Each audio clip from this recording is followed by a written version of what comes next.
السلام علیکم ورحمۃ اللہ وبرکاتہ۔ ہمارے اس نئے channel internal faith without music کو سبسکرائب کریں، آپ کا شکریہ۔ یہ کام بہت مشکل ہے، بہت مشکل ہے، بہت مشکل ہے، لیکن اب ذرا تجزیہ کیجئے کہ اصل اشکال ہے کیوں مشکل ہے؟ اس لیے کہ ایک بات میں جانتا ہوں اور سب جانتے ہیں، سامنے کی بات ہے، جذبے کی کمی اس امت کے اندر کبھی بھی نہیں رہی۔ مر جانے کے لیے لوگ تیار نکل جاتے، ذرا سی کوئی جرات مند شخص ہو آگے آئے، نعرہ لگائے، انہیں محسوس ہو کہ یہ مخلص ہیں اور دین کا کام کرنا چاہتے ہیں، لوگ آ جائیں گے۔ اور اس میں جیسا کہ میں نے عرض کیا ہے، آنے والے بھی وہ ہوں گے جو گامے باجے ہوں گے، دین سے ان کا کوئی تعلق عمل ہی نہیں ہوگا۔ مسجد تو بنا دی شب بھر میں ایما کی حرارت والوں نے، من اپنا پرانا پاپی ہے برسوں میں نماز ہی بن نہ سکا۔ وہ چاہے مسجد شہید گنج ہو، اور چاہے وہ مسجد کانپور ہو، اور چاہے وہ مسجد یکشب ہو، مسلمانوں نے جانے دینے کی تو مثالیں قائم کی ہیں، لیکن یہ ہے کہ خود اپنے کردار میں کوئی تبدیلی کرنا، اپنے طرز عمل میں، اپنے معاملات میں کوئی انقلاب لانا، یہ بڑا مشکل کام ہے۔ یہ کیوں مشکل ہے؟ اب اس کا تجزیہ کیجیے۔ پہلی بات ہے، تصور دین اور تصور فرائض دینی میں 1200 برس کے دوران تدریجاً جو انحطاط پیدا ہوا ہے، اس کے نتیجے میں اسلام دین نہیں رہا، مذہب بن گیا ہے۔ اس کی محدودیت ہے۔ نماز، روزہ، حج، زکوٰۃ سب کو معلوم ہے، شراب کی حرمت، سور کی حرمت سب کو معلوم ہے۔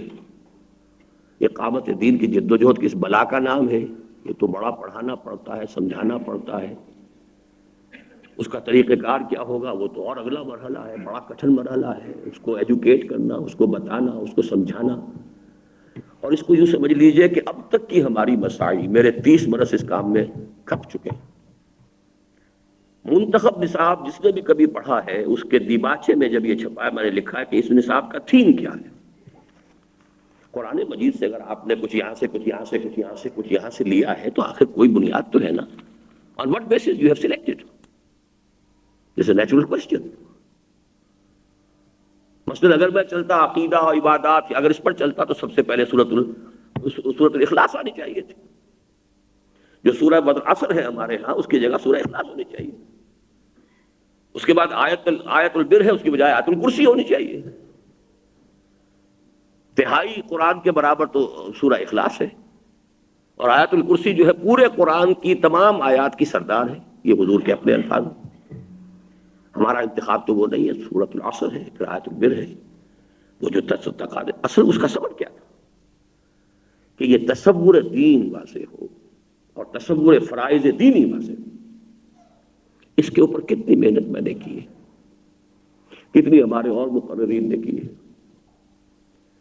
پیرٹ لائک میں نے اس کو رٹا ہے اور سنایا ہے، اور میں یہ کہ اس کو فخر کے ساتھ بتا رہا ہوں کہ ایک بڑے صحافی نے یہاں یہ بھی کہہ دیا تھا کہ ڈاکٹر صاحب تو قرآن کے قوال ہیں، اور مجھے قطعاً اس پر کوئی ملال نہیں ہوا۔ میں نے کہا یہ تو میرے لیے ٹیسٹیمونیل ہے، قرآن کا قوال ہو جاؤ تو اور کیا چاہیے مجھے۔ میں تو چاہتا ہوں محفل سماعت جو ہے، جو میں بیان کرتا رہا ہوں کہ محفل سماع ہونی یہ چاہیے، قوال مجھے بنا دیجیے قرآن کا قوال، تو یہ میرے لیے کریڈٹ ہے، کوئی وہ نہیں ہے۔ اسی طرح میں سمجھتا ہوں کہ اس منتخب نصاب اور ان دو ایشوز کو ہیمر کرنے میں تو میرا حال وہ ہو چکا جو پنجابی کا وہ کوئی محاورہ کہہ لے کیا ہے کہ رانجھا رانجھا کر دی نے آپے رانجھا ہوئی۔ وہ جو مسئلہ ہے، میں نے جس طرح اس کو دہرایا ہے اور جس طرح بیان کیا ہے، 2.5 گھنٹے کے اسباق بھی ہیں، آدھا گھنٹے کا سبق بھی ہے، مطول بھی ہے، مفصل بھی ہے، پورے کو 7 دن کے اندر بھی کور کیا ہے، 10 دن میں بھی کور کیا ہے، 40 دن میں بھی کیا تھا۔ یہاں پہ مسجد شہداء میں ایوننگ سیشنز کے اندر 40 دن میں کیا تھا، کبھی تربیت گاہ میں 20 دن میں کیا ہے، کبھی پنڈی میں کیا ہے، کبھی کوئٹے میں کیا ہے، یہ جو کچھ کیا ہے۔ لیکن اس کے باوجود آج تک خود ہمارے رفقا کا حال کیا ہے؟ یہاں بھی وہ پنجابی کی جو ہے نا، ہیر پھیر کھوتی بورڈ ہیٹ، تصور وہی ہے۔ فریضہ اقامت دین کی فرض ہونے کا تصور نہیں۔ فرض نماز ہے، روزہ ہے، اور نماز کی سنتیں بھی فرض ہے۔ اس قدر پرورٹڈ کانسیپٹ ہے دین کا کہ جو پھیل چکا ہے۔ اقامت دین کی جدت فرض ہے ہی نہیں، نماز کی نفلیں بھی فرض ہیں، تقرب بالفرائض تقرب بالنوافل پر اتنا عمدہ پوری بات، لیکن اب بھی وہی ہے، جب آپ کے پیمانے ہوں گے کہ کسی شخص کی دینداری کے، خود آپ اگر اس کا ججمنٹ قائم کریں گے تو دیکھیں گے نوافل کا کتنا اہتمام ہے، حالانکہ یہ دور نوافل کا نہیں ہے، یہ دور فرض اقامت دین کی فرضیت کے ساتھ اگر ہو سکتا ہے، اس کے سارے تقاضوں کو پورا کر کے، تب تو کیجئے جتنا کر سکتے ہیں، لیکن یہ کہ یہ سارا تصور کرنے کے باوجود ہمارا حال کیا ہے؟ 4 چیزیں ہیں کہ جن کو ہم نے نمایاں کرنے کی کوشش کی ہے، انہیں آپ آج بھی اچھی طریقے سے نوٹ کر لیجئے۔ اقامت دین کی جد و جہد بالکل اسی طرح فرض ہے جیسے نماز فرض ہے، اس کے لیے التزام جماعت اسی طرح فرض ہے بالکل جس طریقے سے کہ نماز کے لیے وضو شرط ہے، یہ شرط ہے، وضو مطلوب نہیں ہے، وضو نماز کے لیے شرط ہے، جماعت مطلوب نہیں ہے، اقامت دین کی جد و جہد کے لیے مطلوب ہے۔ نمبر 3، یہ 2 چیزیں جو ہے، یہ تو میں پھر بعد میں بتاؤں گا، یہ مجھے ملی ہے وراثتاً، یہ مولانا مودودی کے فکر سے میرے پاس آئی ہیں، چاہے اس کے لیے جذباتی فضا جو بھی تھی وہ علامہ اقبال کی شاعری نے کچھ اور چیزوں نے پیدا کی تھی، حفیظ جالندھری کی شاعری کا بھی اس میں تھوڑا سا حصہ ہے، لیکن ایک معین فکر کی حیثیت سے یہ مولانا مودودی کے ذریعے سے مجھ تک پہنچی ہے بات 19 برس کی عمر میں، اور میں آج تک اس کی حقانیت کا پوری طریقے سے، بلکہ میں نے اس کے جو دلائل دیے ہیں، بہت سے لوگوں نے کہا ہے کہ ایسے واضح دلائل خود مولانا مودودی نہیں دے پائے گا، لیکن فکر صحیح وہیں سے لیا تھا، باقی ان میں رنگ بھر دیا جائے وہ بات دوسری۔ اقامت دین فرض کی جد و جہد فرض نمبر 1، بالکل جیسے نماز۔ اب یہ آپ بھی خود اپنا جائزہ لے لیجئے تو بہت سے لوگ آپ بھی اپنے اندر بھی ایسے ہوں گے جو نماز کے ساتھ اس کو کبھی بھی اٹیچ نہیں کر سکے، اکویٹ نہیں کر سکے،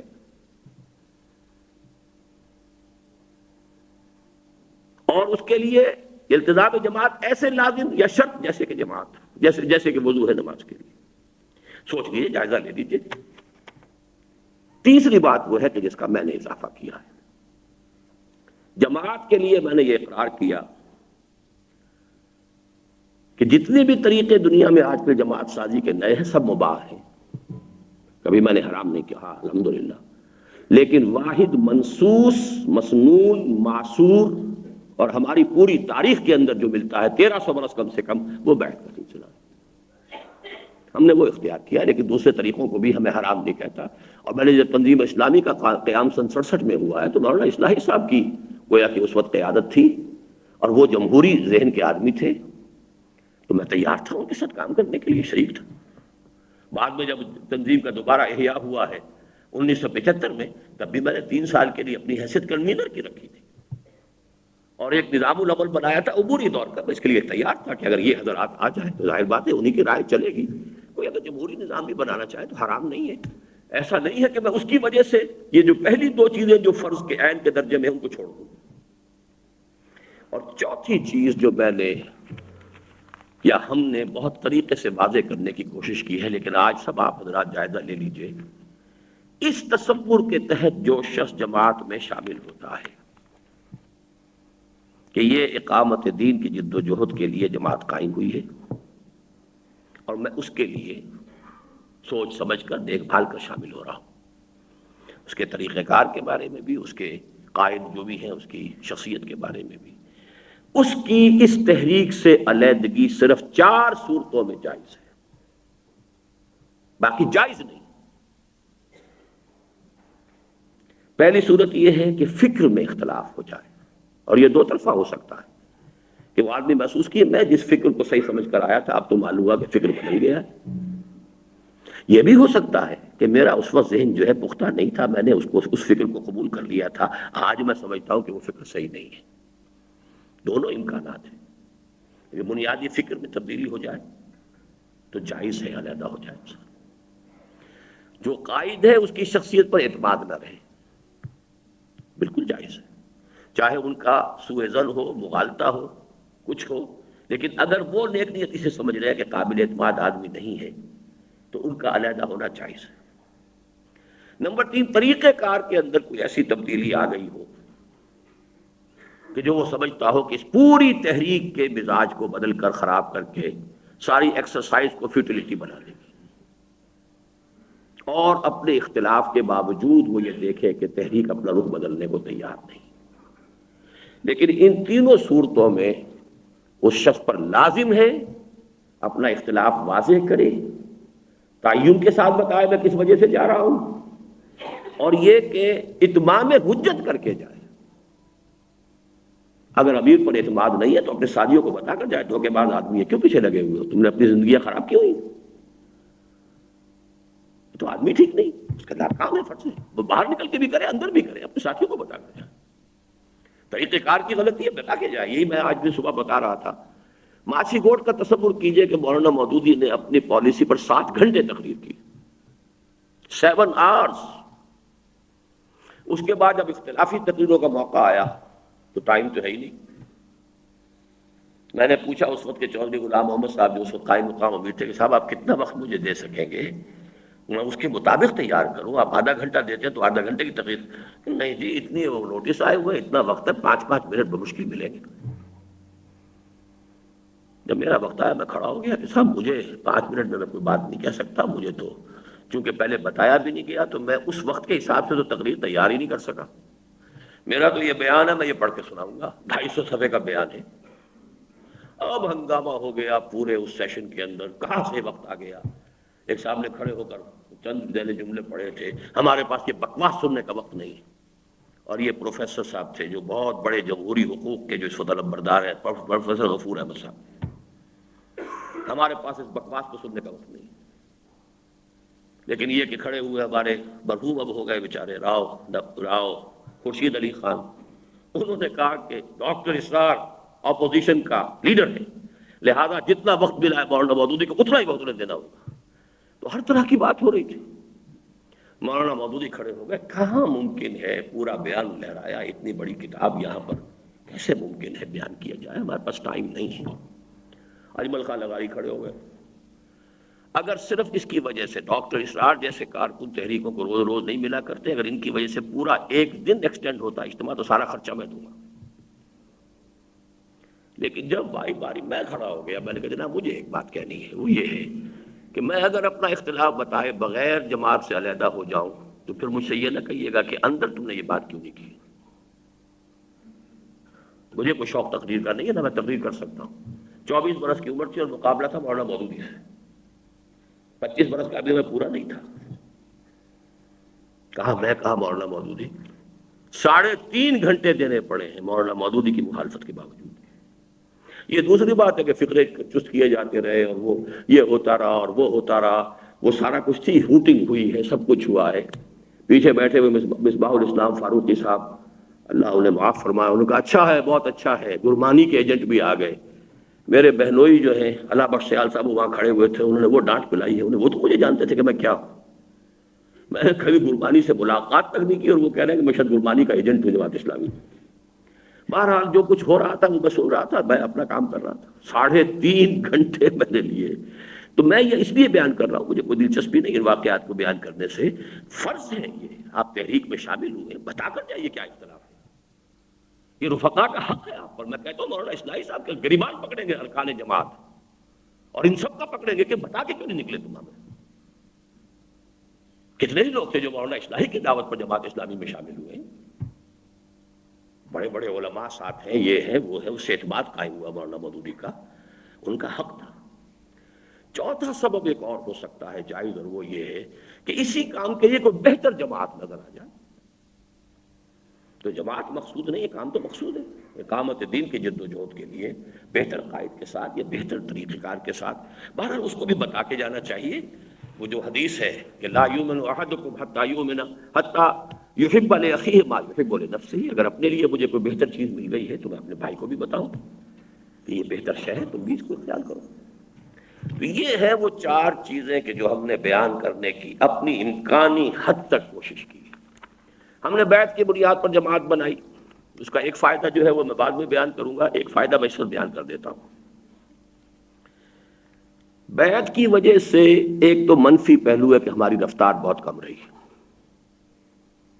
ظاہر بات ہے بیعت کا لفظ بہت بھاری ہے، اور کسی شخص کا بیعت کرنا شخصی بیعت ہے، جو یہ واقعی سوچنے سمجھنے کی بات ہے۔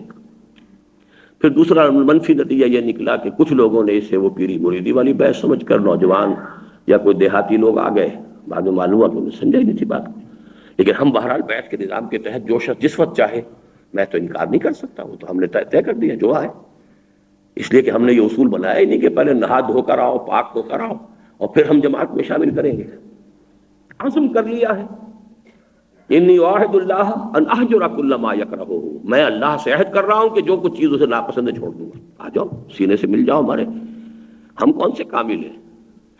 کسی میں کوئی کسی درجے کی خرابی ہے، کسی میں کوئی درجے کی خرابی ہے، کسی میں کوئی کوتاہی ہے، آپس میں اصلاح کریں گے، چلیں گے. لیکن یہ کہ اس بیعت کا ایک بہت بڑا فائدہ ہوا ہے، اس میں شامل وہی لوگ ہوئے ہیں کہ جنہوں نے اپنے فرض کی مجبوری کے تحت شمولیت اختیار کی، یا یوں کہیے کہ کم سے کم قائم پھر وہی رہے، جن کے سامنے یہ بات معلوم ہو گئی کہ اقامت دین کی جدوجہد فرض ہے، اس کے لیے التزام جماعت لازم ہے. کیا کریں؟ کوئی اور بہتر نظر نہیں آ رہا تو جب تک بہتر نہیں ہے کہتر کے اوپر گزارا کریں گے، لیکن فرض کا احساس ہوگا. دوسری چیزیں ہوتی ہیں ایمبیشنز، کوئی میدان آ کے کھل کھیلنے کا، کوئی ترقی درجات، کوئی لیڈرشپ. تو ایسے شیاطین کے لیے یہ لاحول ہے بیعت جو ہے، to ward off that evil spirit. لاحول ورا قوت سے جیسے بھاگتا ہے شیطان، ایسے ہی وہ سوچے کہ آگے کیا ہے، راستہ تو کھلا ہے ہی نہیں. تو یہ بہت بڑا مثبت فائدہ ہے. کوئی ہنگامے، کوئی فساد، کوئی اختلاف، اللہ کا شکر ہے کہ کوئی ایسی بات ہوئی نہیں. کچھ انڈیویجولز علیحدہ ہوئے، ٹھیک ہے، ہوتے، اس کا تو یہ کہ بات کہنے کی نہیں ہے، لیکن حضور کے زمانے میں کچھ لوگ مرتد ہوئے. ام حبیبہ کا شوہر جا کر مرتد ہوا ہے حبشہ میں، تبھی تو وہ بیوہ ہوئی ہیں، پھر حضور نے پیغام بھیجا ہے. مہاجر ہیں، مہاجر حبشہ، ام حبیبہ ابو سفیان کی بیٹی، سردار بنو امیہ کا. لیکن یہ کہ وہاں جا کر شراب کی لت تھی، شراب کی لت میں شاید ملتی نہیں ہوگی جب تک کہ وہ عیسائیوں کے ساتھ دوستی زیادہ نہ گانٹھے وہاں پر. تو بھارت وہ مرتد ہوا. اور بھی مثالیں ہیں. ایک شخص آیا تھا، وہ جب اللہ شاید اس کا نام تھا، بادشاہ تھا، مسلمان ہوا. وہ حضور کے زمانے کی بات نہیں، بات کی بات ہے. کسی مسلمان کا اس کا جو تھا کپڑا وہ مسلمان کے قدموں تلے آ گیا ہے، اس نے پلٹ کے تھپڑ لگایا بادشاہی کے اپنے انداز میں. جا کے حضرت عمر سے اس نے استغاثہ کیا، حضرت عمر نے جوابی تھپڑ رسید کروایا، اسی وقت وہ چھوڑ کے چلا گئی، مرتد ہو گئی. تو یہ معاملات تو خیر القرون میں بھی ہو سکتے ہیں. ہمارا معاملہ تو بہرحال ایسا ہے کہ ہم سے بالکل خلوص کے ساتھ اور بالکل نیک نیتی کے ساتھ اختلاف کیا جا سکتا ہے. اختلاف کے علاوہ میری شخصیت پر اعتماد اٹھ سکتا ہے. یہ سارے دروازے کھلے ہوئے ہیں، لیکن اس کے بغیر جانا میرے نزدیک جائز نہیں. لیکن آپ اندازہ کیجئے کہ اب بھی کیا حال ہے ہمارے ساتھیوں کا. میں دو تازہ مثالیں دینا چاہتا ہوں. سالانہ اجتماع کے مقابلے معاملہ ہوا ہے کہ ایک امیر حلقہ نے ساتھیوں سے کہا کہ زور کی نماز ہوگی یا کون سی نماز تھی، اس فرضوں کے فوراً بعد فلاں جگہ پہنچ جائیں. ہمارے ساتھیوں نے ریزنٹ کیا ہے کہ نوافل پڑھنے کی ہمیں کوئی اجازت نہیں دی گئی، حالانکہ وہ مسافر تھے. ان کے لیے وہ نوافل اور سنتیں جو ہے اس درجے کی ہے ہی نہیں جو عام درجے میں ہوتی ہیں. پھر یہ کہ فرض ہے، نوافل فرض نہیں ہے. لطیفہ تو میں نے بارہا آپ کو سنایا ہے کہ وہ نعیم صدیقی صاحب سے ایک شخص نے کہا تھا یہاں اسی اچھڑے کی مسجد میں، جب کئی دن انہوں نے دیکھا کہ فرض کی نماز پڑھتے ہیں، اس کے بعد یہ دو سنتیں پڑھتے ہیں، نفل پڑھتے نہیں. تو بابا تھا بیچارہ کوئی، اس نے کہا کہ کیوں جی تو اڈیتے ہیں نفل جڑے فرض نہیں ہے کہ وہ تو نفل کو بھی فرض سمجھتے. اس حوالے سے سمجھ لیجئے کہ یہ چیز کہ اس اقامت دین کی جدوجہد ہے، کوئی امیر ہے وہ بلا رہا ہے، لیکن یہ ایک ریزنٹمنٹ فرض کے بعد کہا تھا، اس کال کو لبیک کہنا چاہیے تھا. نمبر دو یہ کہ ابھی حال ہی میں اور اس سے پہلے کئی مرتبہ ہمارے سامنے یہ بات شورا میں بھی آ چکی ہے کہ حساس اداروں کے جو بھی ہمارے ملازمین ہیں، فوج سے ہیں، کسی اور جگہ سے ہیں، ان کا ہمارے لیے ہمیں کوئی اور سوچنا چاہیے. بس کچھ ان کے نام، اب تو ایک یہ بھی تجویز آئی تھی کہ ان کے نام کاٹ دیں ہم اپنے جو ہے رجسٹروں سے. کچھ خود ان لوگوں کی طرف سے بھی ظاہر ہوئی، کچھ ہمارے. مجھے جو زیادہ اہمیت کے ساتھ احساس ہوا وہ یہ کہ ہمارے بہرحال تنظیم میں اونچی شخصیتیں ہیں، ہمارے ناظمین. تو ایک ناظم نے تو یہ بھی کہا کہ اس کا نام ہی ہمیں اڑا دینا چاہیے. اور ایک صاحب نے کہا کہ نہیں نام تو رکھنا چاہیے، لیکن یہ کہ بہرحال کوئی ربط ان کے ساتھ نہیں رکھنا چاہیے۔ خیر اس پر گفتگو ہوئی، لیکن میں یہ مثال بتا رہا ہوں کہ میں نے پھر تجزیہ کر کے بتایا کہ دیکھیے ہمارا جو فکر ہے وہ اس کی بالکل اجازت نہیں دیتا۔ دونوں اعتبارات سے بات غلط ہے۔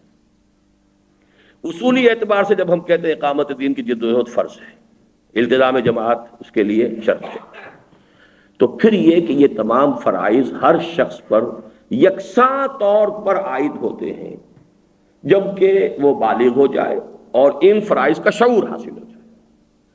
اب وہ طالب علم ہے یا کسی کام کر رہا ہے کوئی فرق نہیں، سول کا ملازم ہے، سرکاری فوجی ہے، کوئی فرق نہیں، یہ تمام اپنے پیشے ہیں اپنی زندگی کے لیے۔ کوئی ابھی لوہار کا کام کر رہا ہے، کوئی اعلیٰ قسم کی لوہاری سیکھنے کے لیے وہ ابھی انجینئرنگ پڑھ رہا ہے، تو فرق کیا ہے اس میں؟ وہ بہت بڑے پیمانے کا لوہار بنے گا یا بہت بڑے پیمانے کا راج بنے گا، ایک شخص ابھی راج گیری کر رہا ہے بیچارہ، کوئی فرق نوعیت کا نہیں ہے، فرائض سب پر ہے۔ اور جو شخص آئے وہ دیکھ کر آئے کہ اگر یہ فرض ہے تو ہمیں کرنا ہے، اور اس کے لیے جو بھی اندیشے ہیں خطرات ہیں اس کے لیے انہیں تیار ہونا چاہیے کہ چھوڑنا پڑتا ہے تو فوج کو چھوڑیں، نہ انہیں جھوٹ بولنے کی اجازت ہوگی کہ وہ کہیں ہمارا تعلق نہیں۔ دیکھیے یہ دوسرا پہلو ہے اس کا کہ یہ تو ہے ہمارا جو تصور ہے، معلوم ہو رہا کہ وہ تصور بھی ہمارے ہاں ابھی پوری طریقے سے ہمارے ٹاپ کے لوگوں کے اندر بھی راسخ نہیں ہے۔ دوسرے یہ کہ اصل معاملہ کیا ہے کہ اگر کوئی مجھ سے آگے پوچھے گا کہ فلاں شخص آپ کے ہاتھ سے بیعت کیے ہوئے یا نہیں، تو کیا میں انکار کر دوں گا؟ اگر خدا نہ خواستہ جیسے کہ یہ ہمارے بریگیڈیئر صاحب جو ابھی بریگیڈیئر ہوتے تھے اور اب جو وہ پکڑے گئے ہیں جیل میں ہے، کیا نام ہے ان کا، عباسی صاحب، ظہیر الاسلام عباسی، میں تو ان کی صرف عباسی نام سے جانتا ہوں، ظہیر الاسلام بھی میں نے اب پڑھا ہے ان کا نام۔ ہمارے پورے دورہ ترجمہ قرآن میں شریک رہے، سب کچھ کیا، جوش اور جذبہ اللہ کے فضل سے صحیح پیدا ہوا۔ اگر وہ بیعت کر لیتے مجھ سے تو پھر ظاہر بات ہے کہ اگر مجھ سے پوچھا جاتا تو کیا مجھے یہ کہنا جائز تھا کہ نہیں انہوں نے مجھ سے بیعت نہیں کی؟ کیا ان سے پوچھا جاتا تو کیا ان کے لیے جائز تھا کہ وہ یہ کہتے کہ میں نے بیعت نہیں کی؟ تو جب ان دی لانگ رن وہیں پہنچنا ہے، جھوٹ تو بولنا نہیں ہے، تو پھر کوئی احتیاطیں وغیرہ کرنے کی کیا ضرورت ہے؟ تو بہرحال میں اس وقت مثال اس اعتبار سے دے رہا ہوں کہ کلیئر کیجیے یہ فرض ہے، اور یہ ہر مسلمان پر فرض ہے، فوجی ہو، سویلین ہو، طالب علم ہو، باشعور ہو گیا، پرائمری کے طالب علم پر فرض نہیں ہے، لیکن یہ کہ طالب علم یونیورسٹی کا ہے، کالج کا ہے، باشعور ہے، اسے معلوم ہو گیا کہ یہ فرائض دینی ہے، اس پر فرض ہے، التزام جماعت شرط ہے۔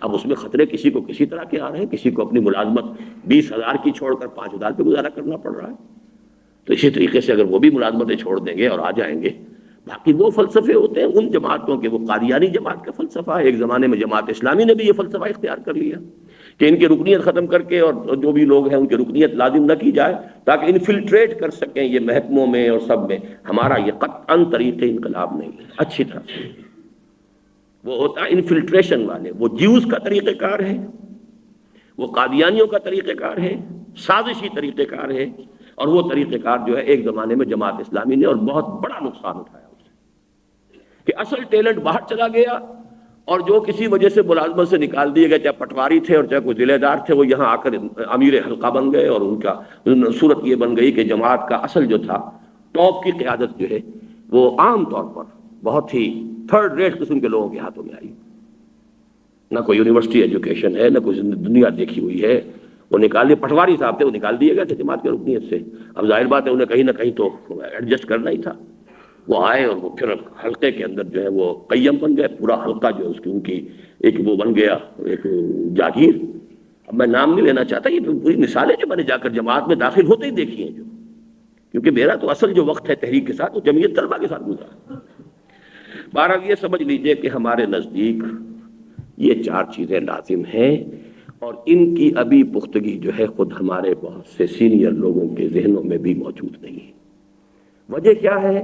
1200 برس کی تاریخ ہے، کوئی معمولی نہیں، اس صدی کا قصہ ہے، 2-4 برس کی بات نہیں کہا تھا اس نے حفیظ جالندری نے، یہ 12 صدی کا قصہ ہے، 2-4 برس کی بات نہیں۔ لہذا اس کا ہوتے ہوتے جہاں تک نتیجہ نکلا ہے وہ یہ ہے کہ یہ کوئی فرض ورض کے کھاتے میں ہے ہی نہیں۔ یہی وجہ ہے انی آمرکم بخمس، یہ حدیث کسی کو معلوم ہی نہیں، سنائی نہیں گئی۔ مدرس حدیث کہتے ہیں کہ الفاظ غیر مانوس ہیں، ہم نے کبھی پڑھے ہی نہیں، حالانکہ یہ مشکات کے اندر موجود ہے، آمرکم بخمس بالجماعت والسمع والطاعت والہجرۃ والجہاد فی سبیل اللہ۔ جب اقامت دین ہی ذہنوں سے اوجل ہو تو یہ چیزیں جو ہے irrelevant ہیں. اصل ہے یہ کہ وہ 5 چیزیں ہیں، کلمہ شہادت، نماز، روزہ، حج اور زکوٰۃ، وہ سب کو یاد ہے. متن یاد نہ ہو، مفہوم تو سب کو یاد ہے. دوسری مشکل کا پہلو کیا ہے؟ ہم جس قوم میں کام کر رہے ہیں اس پر ایک عذاب الہی مجموعی طور پر آ چکا ہے، اور وہ نفاق عملی کا عذاب ہے. کتنی تقریروں میں بیان کر چکا ہوں. منہم من عاہد اللہ کے حوالے سے سورہ توبہ کی 75، 76، 77 آیات. کانپ جاتا ہوں کہ وہاں آخری آیت میں، بلکہ میں روک دیتا ہوں، ہمت نہیں ہوتی وہ آخری الفاظ اس کے ادا کرنے کے. فَعَاقَبَهُمْ نِفَاقًا فِي قُلُوبِهِمْ إِلَى يَوْمِ يَلْقَوْنَهُ. یہ قیامت تک اب نفاق ان کے دلوں میں رہے گا. کانپ جاتا ہوں. میرا تو جی چاہتا ہے کہ توبہ کی توفیق مل جائے. کوشش اسی کی کر رہے ہیں، لیکن آیت کے الفاظ کس قدر سخت ہیں. وہ نفاق عملی جو ہے ہم پر، نفاق عملی، اس میں سب سے اہم ایفاء عہد، جھوٹ، ایفاء عہد اور خیانت، یہ 3 ہی چیزیں اس کے اندر آئی ہیں. جھوٹ اور وعدہ خلافی، اور یہ 3 چیزیں ہیں. آیت المنافق ثلاث. ایفاء عہد کا کہاں رہ گیا ہمارا؟ چھوٹے سے چھوٹے، بڑے سے بڑے عہد اٹھا کے ایسے ہم پھینک دیتے ہیں.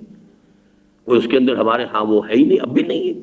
ریشو پروپورشن ہی نہیں ہے. کسی چیز کو فرض سمجھ کر ایک جماعت کو اختیار کیا ہے، اس کے ڈسپلن کو جب چاہ. ایک دوست ملنے آ گیا تھا، بس اللہ اللہ خیر، وہ دوست ملنے آ گیا تھا، لہٰذا اجتماع میں نہیں آئے. یہ پابندی، عہد کی پابندی، کہ اس نظام العمل کی پابندی کرنے کا عہد لیا جا رہا ہے. تو یہ نفاق عملی سے جا کہ ہم بھی اسی قوم میں سے ہم بھی نکلے ہیں، اسی قوم میں سے اور لوگ ہمیں مل رہے ہیں. تو اس میں بڑی محنت کی ضرورت ہے، بہت وقت لگے گا. اس کے اندر استقامت کے ساتھ، صبر کے ساتھ کام کرنا. تیسری چیز وہ ذاتی ہے، جو میرے لیے ڈیفیکلٹی ہے. یہ 2 تو ہے عام، لیکن میری یا ہماری یا تنظیم کی ایک ہی شے ہے. وہ ڈیفیکلٹی اچھی طرح سمجھ لیجیے، وہ یہ ہے، اس تصور دین کا اور اس دعوت کا پہلا ولولہ غلغلہ ابوالکلام نے بلند کیا. حزب اللہ بنائی اور بیعت کی بنیاد پر بنائی. لیکن جب ٹریڈیشنل علماء، وہی محدود مذہب کے تصور والے علماء کی مخالفت شدید ہوئی، وہ میدان چھوڑ گئے. انہوں نے بساط لپیٹ دی، پھر نام ہی نہیں لیا، کانگریس میں شریک ہوئے. میدان بالکل خالی ہو گیا. لہذا مولانا مودودی مرحوم کے لیے کام بہت آسان تھا. انہوں نے وہاں سے بات شروع کی. اصل داعی سو چکا ہے، خاموش ہو چکا ہے، نہ اس کی کوئی جماعت باقی ہے. لہذا انہوں نے جب فکر پیش کیا تو معلوم ہوا کہ یہ تو اوریجنل ان کا فکر ہے. تو کس کو یاد تھا کہ یہ ابوالکلام کے جو اداریے تھے الہلال البلاغ کے، تقریباً وہ اداریے ہیں کہ جن کو مرتب کیا ہے، اس میں یقیناً ایک رنگ پیدا کیا ہے جو مولانا مودودی کی پہلی کتاب ہے الجہاد فی الاسلام. کس کو یاد تھا؟ There was a gap of about 20 years. اس فکر کو لے کر آئے، اسی اصطلاح کو لے کر آئے تھے. حکومت الہیہ ابوالکلام کی، حکومت الہیہ مولانا مودودی کی، جماعت اسلامی قائم کی، اسی الہیہ سے کی. وہ سارا معاملہ وہی ہے. لیکن لوگوں نے بھی یہ سمجھا اور انہیں یہ پوزیشن مل گئی کہ اس کی جماعت کوئی اور موجود نہیں تھی. تو یہ نیا فکر سا محسوس ہوا، اور نئے فکر کے اندر کوئی مقابلے میں اور تھا ہی نہیں. باقی سب سیاسی لوگ تھے، یا کانگریس کے ساتھ ہے یا مسلم لیگ کے ساتھ ہے. اقامت دین کی مدعی جماعت میں کوئی اور موجود نہیں تھی. It was very easy for Maulana Maududi. لیکن میرا معاملہ کیا رہا کہ وہ خود بھی موجود، ان کی جماعت بھی موجود، اقامت دین کے ٹھیکیدار بھی موجود، اس اصطلاح کو وضع کرنے والے بھی موجود، اس کا سب سے بڑے پروپرائٹری رائٹس رکھنے والے بھی موجود. ہمارا فکر بھی وہی. ہم نے اس سے اپنا تعلق نہیں کاٹا. ہم نے اسے کہا کہ ٹھیک ہے، یہ اسی فکر کو ہم لے کر چل رہے ہیں. لیکن یہ کہ اس فکر کا اصل آدمی جو ہے وہ موجود ہے، وہ اپنا راستہ لے کر چل رہا ہے. پوری تحریک ہے، جماعت ہے. یہاں ہمارے لیے کام کرنا 10 گنا مشکل تھا.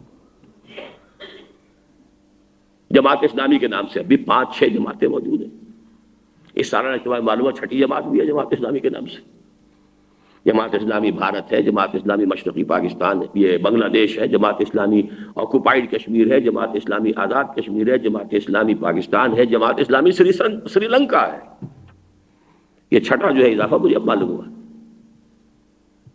وہ نام ہے، وہ فکر ہے، وہ سوچ ہے. پھر ہم اس کو ڈینائی نہیں کرتے، ہم اس کی نفی نہیں کرتے. ہم کہتے ہیں بھائی 90%، اب بھی میں کہتا ہوں 90% وہ تحریک طریقے انبیاء پر تھی. البتہ انحراف کیا. انحراف کسی کے سمجھ میں آتا ہے، کسی سمجھ میں نہیں آتا. جن کی سمجھ میں آ گیا میاں طفیل صاحب اب تک کر رہے ہیں فریاد کہ پتہ نہیں اس نے کیا گھول کے پلا دیا تھا اس نوجوان ڈاکٹر نے کہ جس نے پڑھا اس کی بات ماری گئی. اور ابھی ہم ملنے گئے تھے ان سے تو انہوں نے اس وقت کوئی لفظ اور بھی ثقیل استعمال کیا تھا. یہ تو آپ کا کمال ہے کہ اتنے بڑے عالم دین کو کیا کر دیا. وہ صحیح لفظ مجھے یاد نہیں ہے لیکن بڑا ثقیل اور بڑا غلیظ لفظ بولا تھا وہ. لیکن یہ کہ میری تقریر میرا وہ آیا بیان سامنے تو جس کے سمجھ میں آیا وہ شاذ. پھر جو بوڑھے تھے وہ ان کے ہمت جواب دے چکی تھی. اب کام کرنے کے لیے داعیہ نہیں تھا. لگا دیے 20-20 سال. دوبارہ جو ہے اثر نو ہمت کرنا تو آسان کام تو نہیں. مان لیا کہ بات صحیح ہے، 100% صحیح ہے. ساتھ دینے کے لیے آمادہ ہونا پڑی، اس کے لیے بڑے فیصلے کرنے پڑتے ہیں.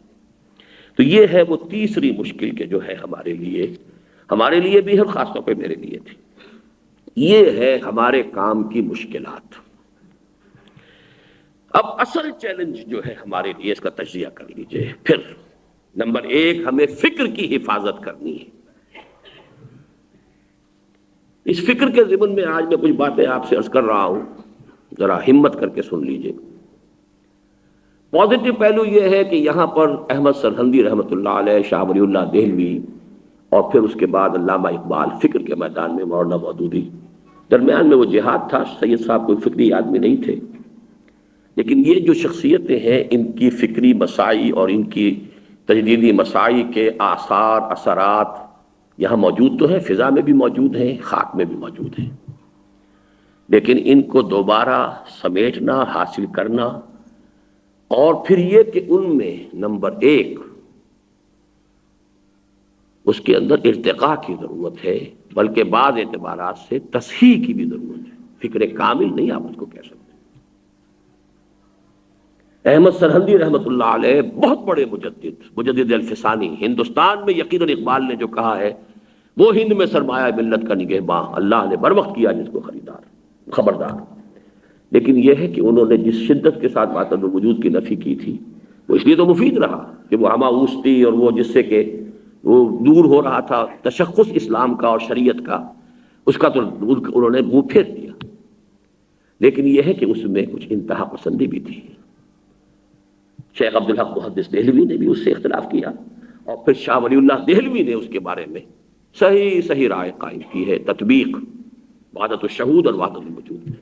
لیکن احمد سرہندی رحمۃ اللہ علیہ دوسرا کام انہوں نے بہت بڑا کیا، اتباع سنت جو صوفیوں کے ہاں بالکل ختم ہو گیا تھا. لیکن اس اتباع سنت میں ان کے سامنے جہاں تک تصوف میں غیر مسنون اشغال آ چکے تھے انہوں نے بھی نہیں نکالا. وہ تصورات جو کہ تو لے کر چلے ہیں، کالی پیلی نیلی روشنیوں والے تصورات وہاں بھی موجود ہیں. آج بھی جو سلسلہ مجددیہ کے لوگ ہیں وہ سارے انہی فلسفوں کو لے کر چل رہے ہیں جن کا کوئی ذکر پورے قرآن میں نہیں، حدیث میں نہیں، صحابہ کے اقوال میں نہیں، کہیں بھی نہیں. وہ تو کہیں ادھر ادھر سے آئی ہوئی چیزیں ہیں.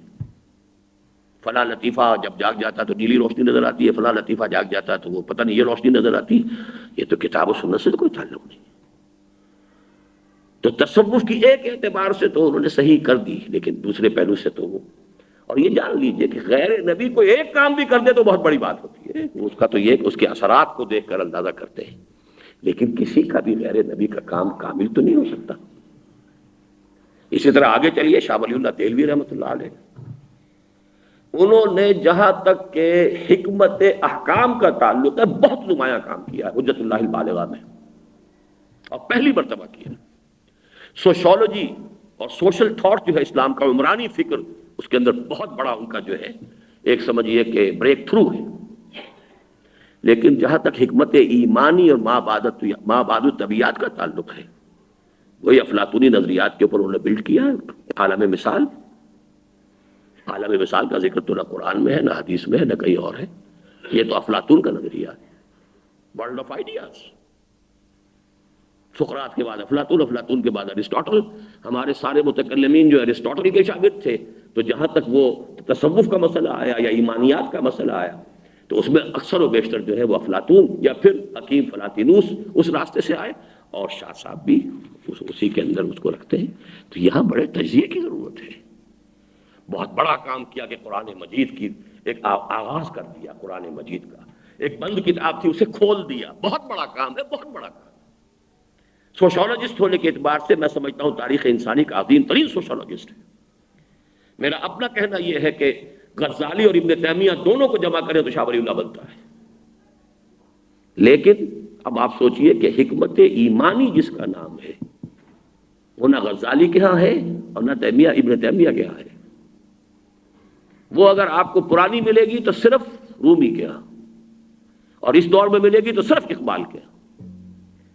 لیکن رومی کے بھی اشعار میں اور اقبال کے بھی صرف اشعار میں. اقبال جب آئے ہیں خطبات میں تو جگہ جگہ ٹھوکریں کھائیں، کیونکہ اب بات کرنی پڑتی ہے فلسفے کی اصطلاح میں، فلسفے کے اصولوں کے ساتھ چلنا پڑتا ہے جب آپ کو بات کرنی ہے فلسفے کے انداز میں.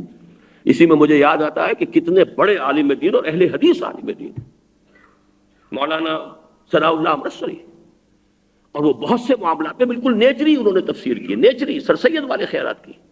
اور مجھے ملے تھے مولانا محی الدین اور معین الدین، اور یہ جو لکھوی دو بھائی ہیں، شاید میرا خیال ہے کہ دونوں ہی ابھی تو زندہ ہیں الحمدللہ.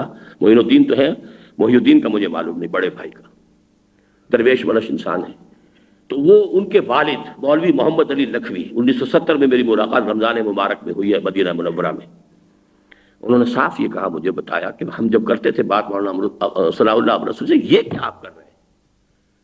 تو کہے بھائی میں کیا کروں، ہمیں گفتگو کرنی پڑتی ہے منطقیوں سے، ہمیں آریہ سماجیوں کا جواب دینا پڑتا ہے، ہمیں فلاں کا جواب دینا پڑتا ہے، ان سے پنجہ آزمائی کرتے ہیں تو پھر تو یہ باتیں کہنی پڑتی ہیں. تو یہ ایک دور کا خاص اثر ہوتا ہے، اس دور سے بالکل نجات پا جانا یہ آسان کام نہیں ہے. الحمدللہ کہ یہ پروسیس جو ہے حکمت ایمانی کا اب اللہ کے فضل و کرم سے ہماری تحریک قرآنی کے ذریعے سے اس سٹیج تک پہنچ گیا ہے کہ اب حکمت، اسی لیے وہ مسائل حکمت کی تربیت گاہ، اور اس کا میں آپ کو حوالہ دے رہا ہوں کہ اب ہمارے ہاں الحمدللہ یہ اس کا مجھے بھی احساس نہیں تھا. باسط بلال جو نوجوان آیا تھا پچھلے 1 ایئر گروپ میں، چونکہ ایم اے پولیٹیکل سائنس اور ایم اے اسلامک اسٹڈیز ہارٹ فورڈ سیمیناری سے کیا، اس نے امریکہ کی ٹاپ کی کرسچین انسٹیٹیوشن. وہ کہہ رہا تھا کہ یہ آپ کا فکر جو ہے، آپ سن 67 میں جہاں پہنچ گئے تھے اسلام کی نشت ثانیہ کے، انہوں نے 8 گھنٹے کے جب کیسٹس یہاں دیکھے، ویڈیو کیسٹ، بمشکل عالم اسلام میں اب آ کر 2 آدمی وہاں تک پہنچے ہیں قریب اس کے. ایک جو مرشد سمجھ لیجئے ہیں اس وقت سوڈان کے ڈاکٹر حسن ترابی، اور ایک کوئی غنوشی ہے کہیں کے ٹیونس کے غالباً، کہ باقی تو وہاں تک اب تک نہیں پہنچے، لیکن آپ کے فکر سے وہ واقف نہیں ویسٹ میں کہ آپ نے کچھ کہا ہے. تو اس حوالے سے پھر یہ انہوں نے یہ کہا کہ ہندوستان سے بالکل واقف نہیں، عالم عرب نہ شاہ ولی اللہ کو جانتا ہے، نہ احمد سرندی نام کی کسی بلا سے واقف ہے کون تھے. تو یہ تو ان لوگوں کے علم میں ہی نہیں. تو اب اللہ کا شکر ہے کہ وہ مرحلہ آ گیا ہے کہ انشاءاللہ یہ فکر جو ہے وہ وہاں پر بھی پہنچے گا. بہرحال اس کے باوجود میں یہ نہیں کہتا کہ میرے فکر کے اندر کوئی کمی نہیں ہوگی، کوئی کجی نہیں ہوگی، غلطی سے تو مبرہ کسی کا بھی نہیں ہے. انشاءاللہ کوئی اگلی سٹیج کے اندر کوئی آدمی آئے گا، اس کی تصحیح کرے گا، اس کی تکمیل کرے گا، یہ پروسیس اس طرح آگے بڑھے گا. جیسے اقبال نے کہا تھا، سر آمد روزگارے ہی فقیرے دیگر دانائے رات آیت کے نائت. تو دانائے رات کو آگے آئیں گے تو ہمارا یہ کام بھی، لیکن اس فکر کی حفاظت جو ہے وہ ہمارے لیے بہت اہم ہے اور کرنے کا کام ہے. اب آگے چلیے. چیلنج نمبر 1 فکر کی حفاظت. چیلنج نمبر 2 جو ہے وہ ایک اصل وہ جو چیلنج ہے، ایک مضبوط تنظیم کا قیام.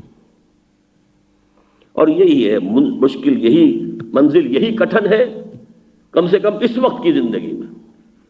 وہ قوموں کی زندگی میں عام طور پر ہوتا ہے یا نہیں، لیکن ہمارے سب ساتھیوں کو تجربہ ہو رہا ہے اس کا، کہ اگر آپ یہ شرط لگاتے ہیں کہ پہلے اپنے وجود اور اپنے گھر میں اسلام نافذ کرو اور اپنی معاش اور معاشرت کو پاک کرو. ہم داخلے کے لیے شرط نہیں لگا رہے ہیں، لیکن کسی اقدام کے لیے ہمیں شرط ہے یہ کہ ایسے لوگ، وہ 2 لاکھ ہو، یہ میں بعد میں بات کروں گا، وہ اقدام کوئی چیلنج کا مرحلہ جب آئے گا تو وہ لوگ ہمیں درکار ہوں گے کہ جو اپنے وجود اور اپنے گھر میں اور اپنی معاش اور معاشرت میں اسلام نافذ کر چکے. اور نمبر 2، نظم کی پابندی کے خوگر ہو چکے ہوں اور مسلسل اور پہم کام کرنے کے لیے، سلگنے کے لیے تیار ہو، بھڑکنے کے لیے نہیں. بھڑکنے کا وقت جب آئے گا ابھی نہیں، سلگنے کا وقت ہے. نغمہ ہے بلبل شوریدہ تیرا خام ابھی، اپنے سینے میں اسے اور ذرا تھام ابھی سلگنے کا وقت ہے، بھڑکنے کا نہیں.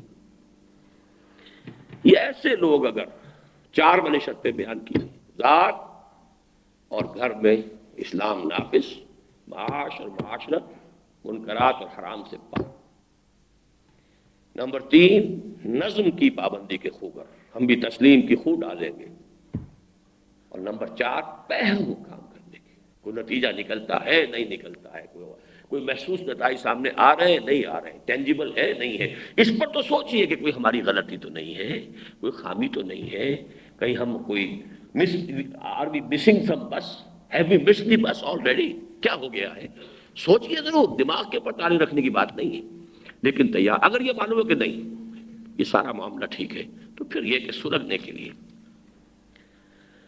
اب میں نے پہلے تو کہا تھا کہ ایسے آدمی کم سے کم 2 لاکھ ہو، اب میں بھی اپنا کچھ معیار کم کرنے پر آ رہا ہوں، کم سے کم 50,000 آدمی تو ہو۔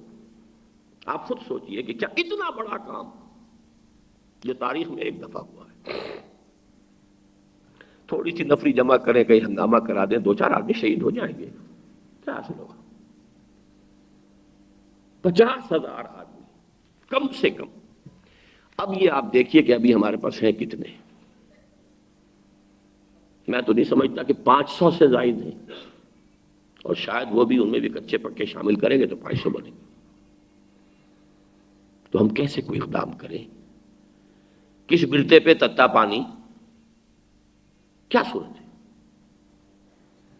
اگرچہ روشن پہلو بھی ہمارے سامنے، مایوس ہونے کی بات نہیں ہے۔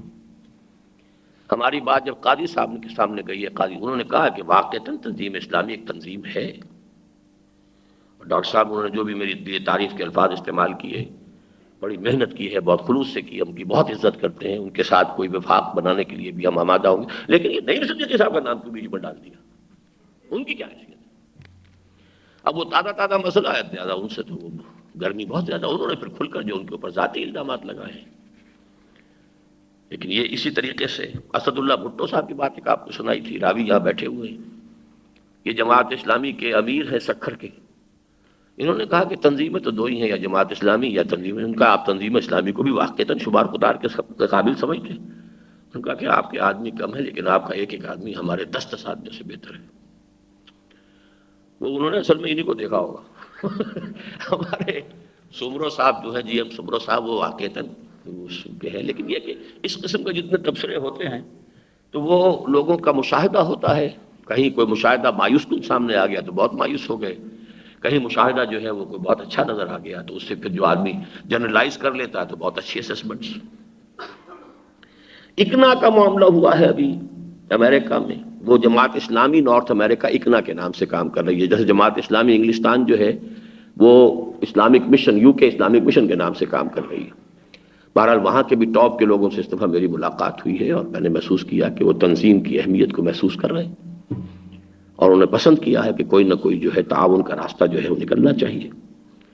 ذرائع ابلاغ میں ہمارا چرچا ہو چکا ہے، بلکہ اس سازش کے سلسلے میں بھی بیرونی ممالک تو ہمارا نام زیادہ لیا گیا، تنظیم اسلامی، اس لیے کہ پچھلے سال کی جو میری تقریر تھی خلافت کانفرنس کی، CNN نے صرف اسی کو زیادہ نمایاں کیا، بلکہ وہاں کے سارے اور تقریریں جو تھیں وہ ان میں کوئی ایسنس نہیں تھا، کہ میری تقریر جو ہے اس کو بہت، اب تنظیم اسلامی جو ہے اب یہ it's very much in the media, تنظیم ہم جانتے ہیں کہ ہم کیا ہیں، ہماری کوئی حیثیت نہیں، لیکن یہ کہ بہرحال ہمیں اپنے سامنے تاریخ پہلو ہی رکھنے چاہیے، لیکن یہ کہ مایوس ہونے کی بات نہیں، الحمدللہ ہماری بات جو ہے آگے بڑھ بھی رہی ہے۔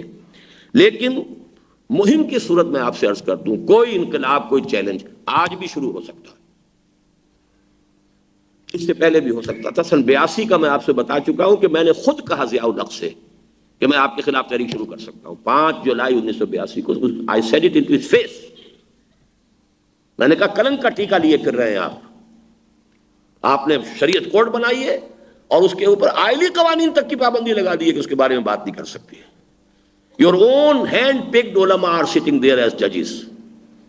آپ نے چنا ہے ملک غلام علی صاحب کو، آپ نے چنا ہے پیر کرم بخش صاحب کو، پل کرم شاہ صاحب کو، آپ نے چنا ہے جو بھی تقی عثمانی صاحب ہے وغیرہ وغیرہ، آپ ان کی دیانت پر، امانت پر، علم پر، فہم پر اعتماد کرتے کہ نہیں کرتے؟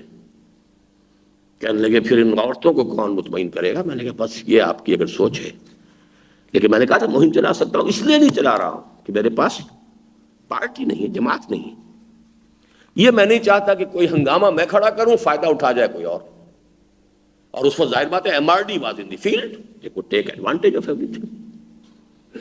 بلکہ یہ باقاعدہ خط لکھا، نواب زادہ نصر اللہ خان صاحب نے جیل میں تھے اس وقت، وہ انہوں نے مولانا محمد مالک کاندھلوی رحمۃ اللہ علیہ کو خط لکھا، کیونکہ انہوں نے میری اس بیعت والے معاملے پر کوئی میرے خلاف ایک فتوے میں ان کا نام بھی تھا کہ انہیں کوئی حق نہیں ہے بیعت لینے کا، تو انہوں نے خط میں لکھا کہ آپ کو کیا ہو گیا، ایک ہی آدمی اٹھا تھا کچھ نہ کچھ تو کرتا اس مردود کے لیے، یعنی مردود سے مراد وہ جو اس وقت ضیاء الحق صاحب تھے، آپ نے اس کے خلاف بھی فتویٰ داغ دیا۔ تو اس سے یہ کہ لوگ، اور یہ مجھ پر جیسا کہ میں نے کہا تھا بزدلی کا تانا مجھے ایک عالم دین نے، واہ کینٹ کے عالم دین اور اچھے عالم دین، انہوں نے کہا کہ آپ نے بزدلی دکھائی، ہم تو تیار تھے اس وقت۔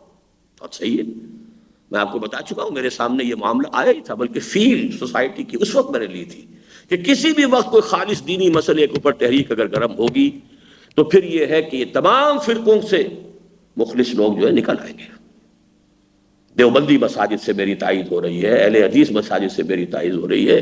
یہاں پر بھائی عقیل صاحب نے بتایا کہ یہاں یہ جو ہمارے ہیں یہ لبرٹی مارکیٹ کے پاس اتنی بڑی مسجد، وہاں علماء بیٹھے ہوئے تھے، تو وہاں کچھ لوگوں نے کہا یہ کیا ڈاکٹر اسرار نے کہہ دیا ہے کہ یہ جھنڈے کو سلامی دینا شرک ہے۔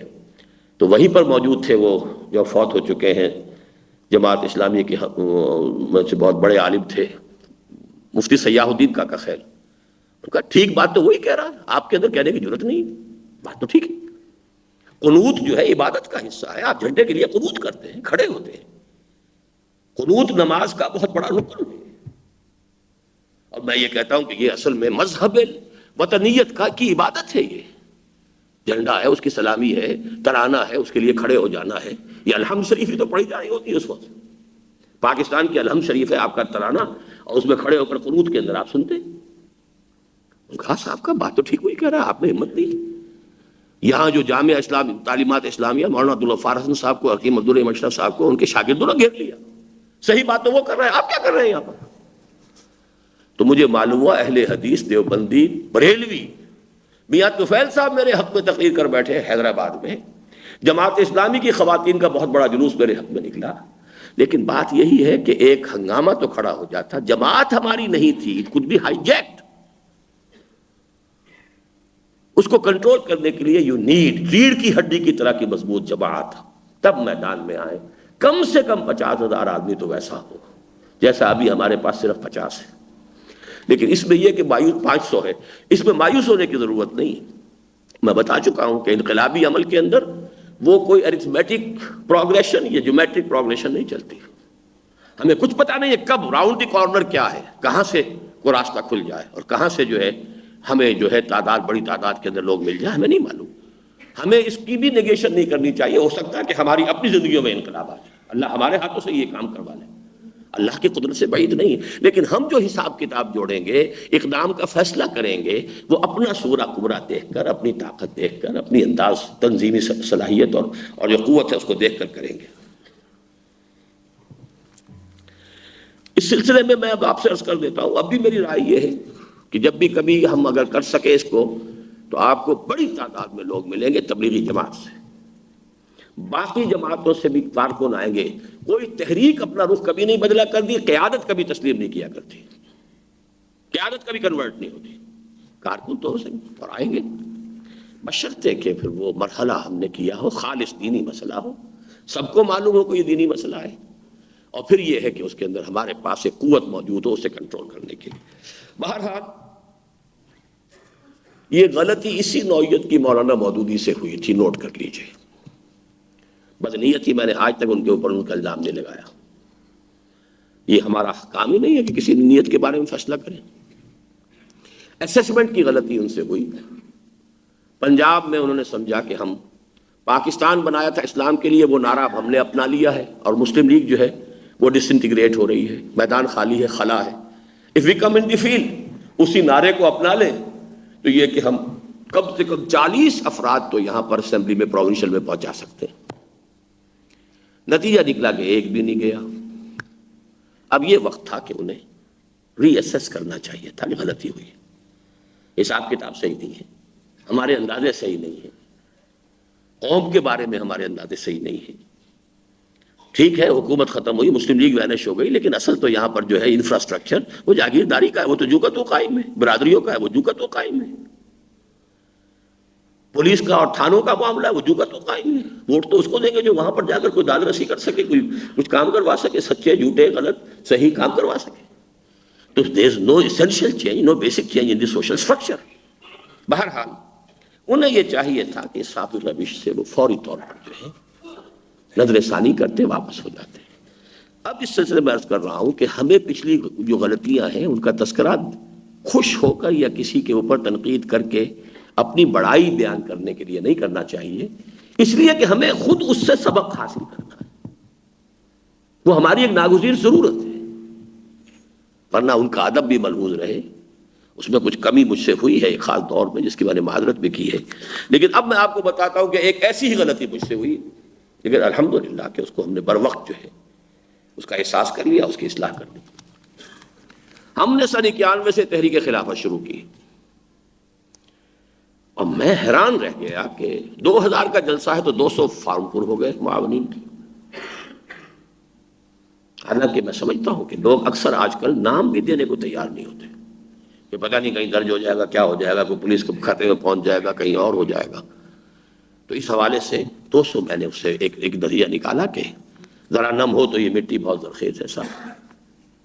اندازہ یہ تھا کہ 200 میں سے 20 تو نکلیں گے جو کچھ کام کرنے کو تیار ہو،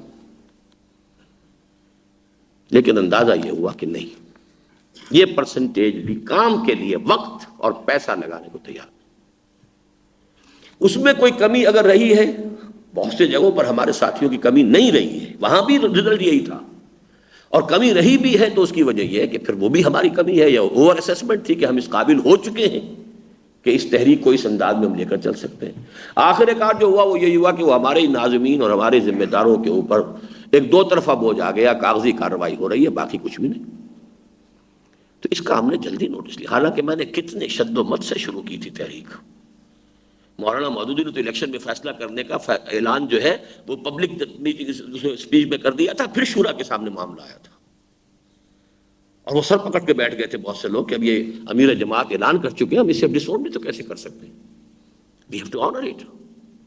میں نے یہاں شورا میں، ایکسٹینڈیڈ شورا میں، پھر لاہور میں، پھر کراچی میں، میرا خیال ہے 6 مہینے ہم نے لگائے اس کام کے اندر، پھر ایک فیصلہ کیا ہے، اور اس میں میجورٹی کی بھی رائے میرے ساتھ آ چکی تھی، تب ہوا ہے۔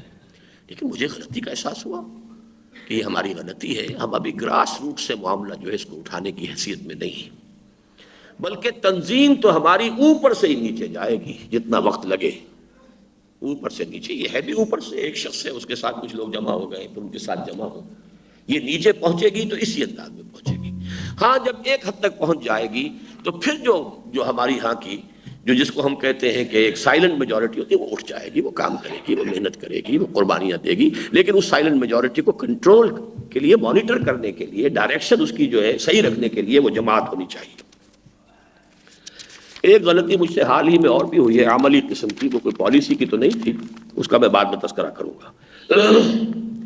اب میں تقریباً آخر تک پہنچ گیا ہوں، گھبرائے نہیں آپ، اب 2 صفحے رہ گئے میرے پاس، 1 2 3 4 ختم ہو گئے، یہ 2 بھی پورے نہیں ہیں، 1.5 ہے۔ غلط فہمی جو ہمارے ہاں ہے اس کا ایک ممکنہ سبب بھی ہے، وہ میرے سامنے آیا ہے بعض گفتگوؤں میں، وہ یہ ہے کہ میں جب اسلامی انقلاب کے لیے منہج نبوی کا تذکرہ کر کے آخری سٹیج پر آتا ہوں، اور کتاب میں بھی ہے، تو میں نے ہمیشہ ایران کے انقلاب کی مثال دی ہے۔ تو ایران میں ظاہر بات ہے کہ لوگ نکل آئے تھے میدان میں، انہوں نے گولیاں کھائی ہیں، اور انہوں نے جو ہے وہ سارا کام کیا ہے، اسی کو میں پیش کرتا ہوں، تو شاید اسی سے مغالطہ پیدا ہوا کہ یہ کام ہم بھی شروع کر سکتے ہیں، فوراً کر سکتے ہیں۔ تو اس میں ایک بات تو یہ نوٹ کیجئے کہ میں نے کبھی بھی انقلاب ایران کے ٹوٹل پروسیس کو انڈورس نہیں کیا، بلکہ میں نے بعض اوقات یہ بھی کہا کہ میں اسے ٹرو ریولوشن مانتا ہی نہیں۔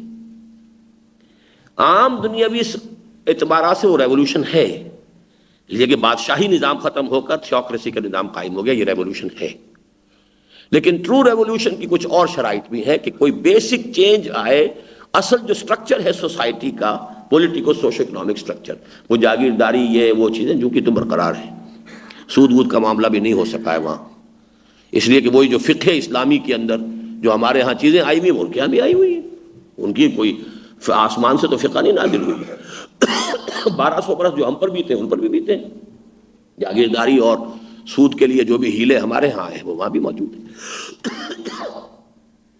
لیکن میری دوسری وضاحتیں جو ہیں وہ میں سمجھتا ہوں کہ شاید ان کو میں نے آخری مرحلے میں مثال کے طور پر تو پیش کیا انہیں کہ ایک ان آرمڈ ریوولٹ، اس کے لیے مثال پیش کی انہوں نے۔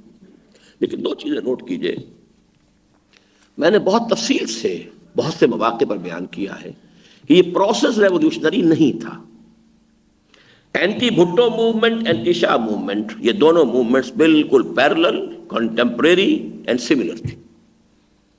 تمام sheds of opinion, rightist, leftist, مذہبی، لبرلز، آرتھوڈاکس، سیکولر جمع ہو گئے بھٹو کے خلاف، شاہ کے خلاف۔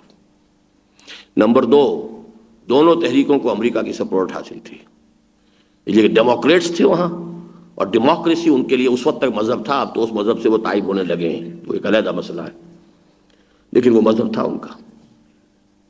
پھر یہ کہ اس کے سارے نام جو تھے، یہاں وہاں بھی تودے تھی تو اسلامی کیسے نام لیا جا سکتا تھا، یہاں بھی یہ پیر پگاڑو صاحب بھی تھے، ولی خان بھی تھے، تو اسلامی تو نام تھا ہی نہیں، پی این اے تھا۔ البتہ جب تحریک کا وقت آیا، جانے دینے کی ضرورت پیش آئی، تو اسلام کا نام لیا گیا، وہاں بھی یہاں بھی۔